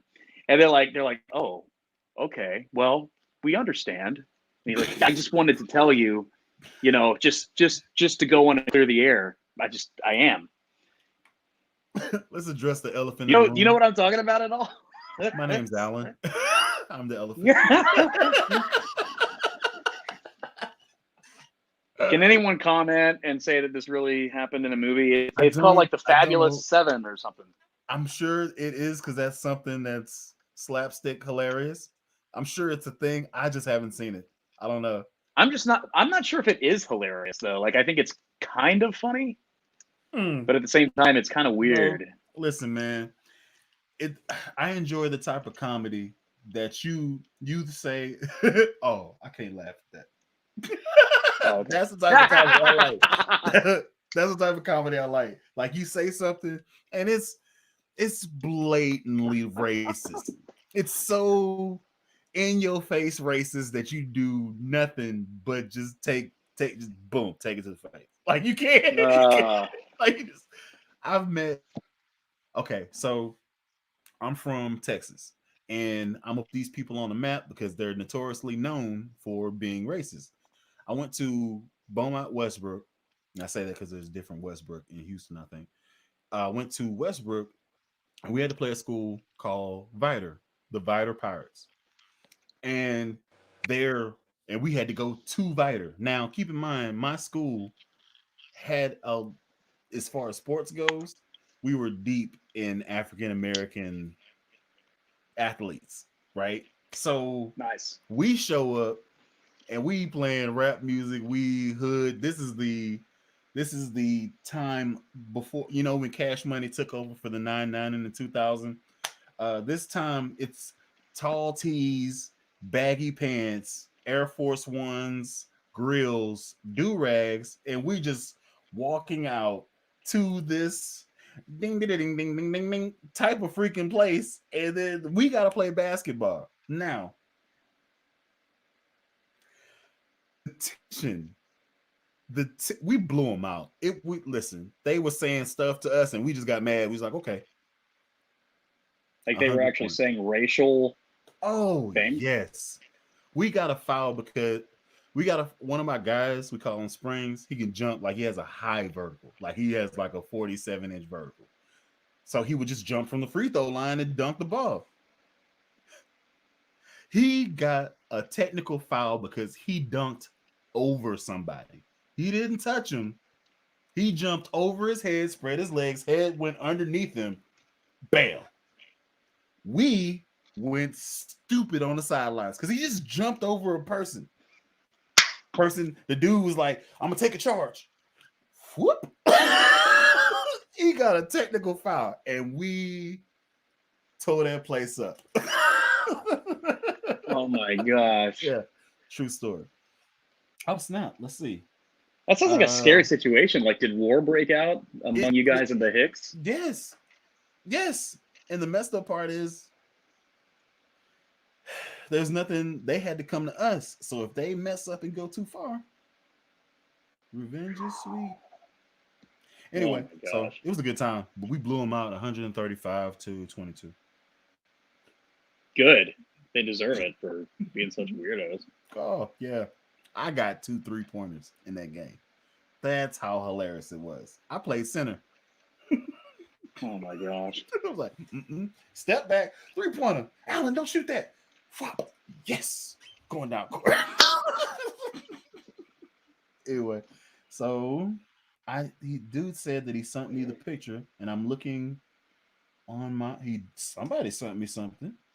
Low end lobsters hitting the hay. What does that mean? He has some hay. I don't know. That's weird. Okay. Oh snap! He actually has one. Who has what? Shut up! Oh my gosh! Is that from Fleece? Yes. Look. Doggone it! Also, I can't beat that, man. Also, I do like your bass collection. Yeah. Let's just take a second and delve into this bass collection, if you will. If I may mention as well, sir, you have a very nice bass collection. Oh, I was going to say that. I think this is a Spectre I'm looking at, 5-string. We're looking at Fender. I don't know what model that is. And then we have he has a Glary bass. I can dig that. And then I'm thinking this is can't really see it. And I can't make it bigger. What's the bass at the top left, Fleece? You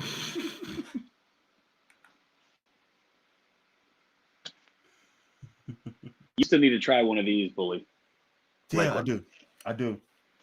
I really like, and honestly, some of my very favorite Lakeland basses are passive, like PJ style, but this active combination is super sweet. All right. I wish I had this bass, but it's not mine. Half the guitars and basses in this room aren't even mine. Like, people loan me stuff to review. Anyway, we need to get off of this because we can do this literally all night. So that's true. I've been hungry for like an hour. I need to get make some ramen noodles. Yeah, there's a scavenger hunt I'm gonna do for some food.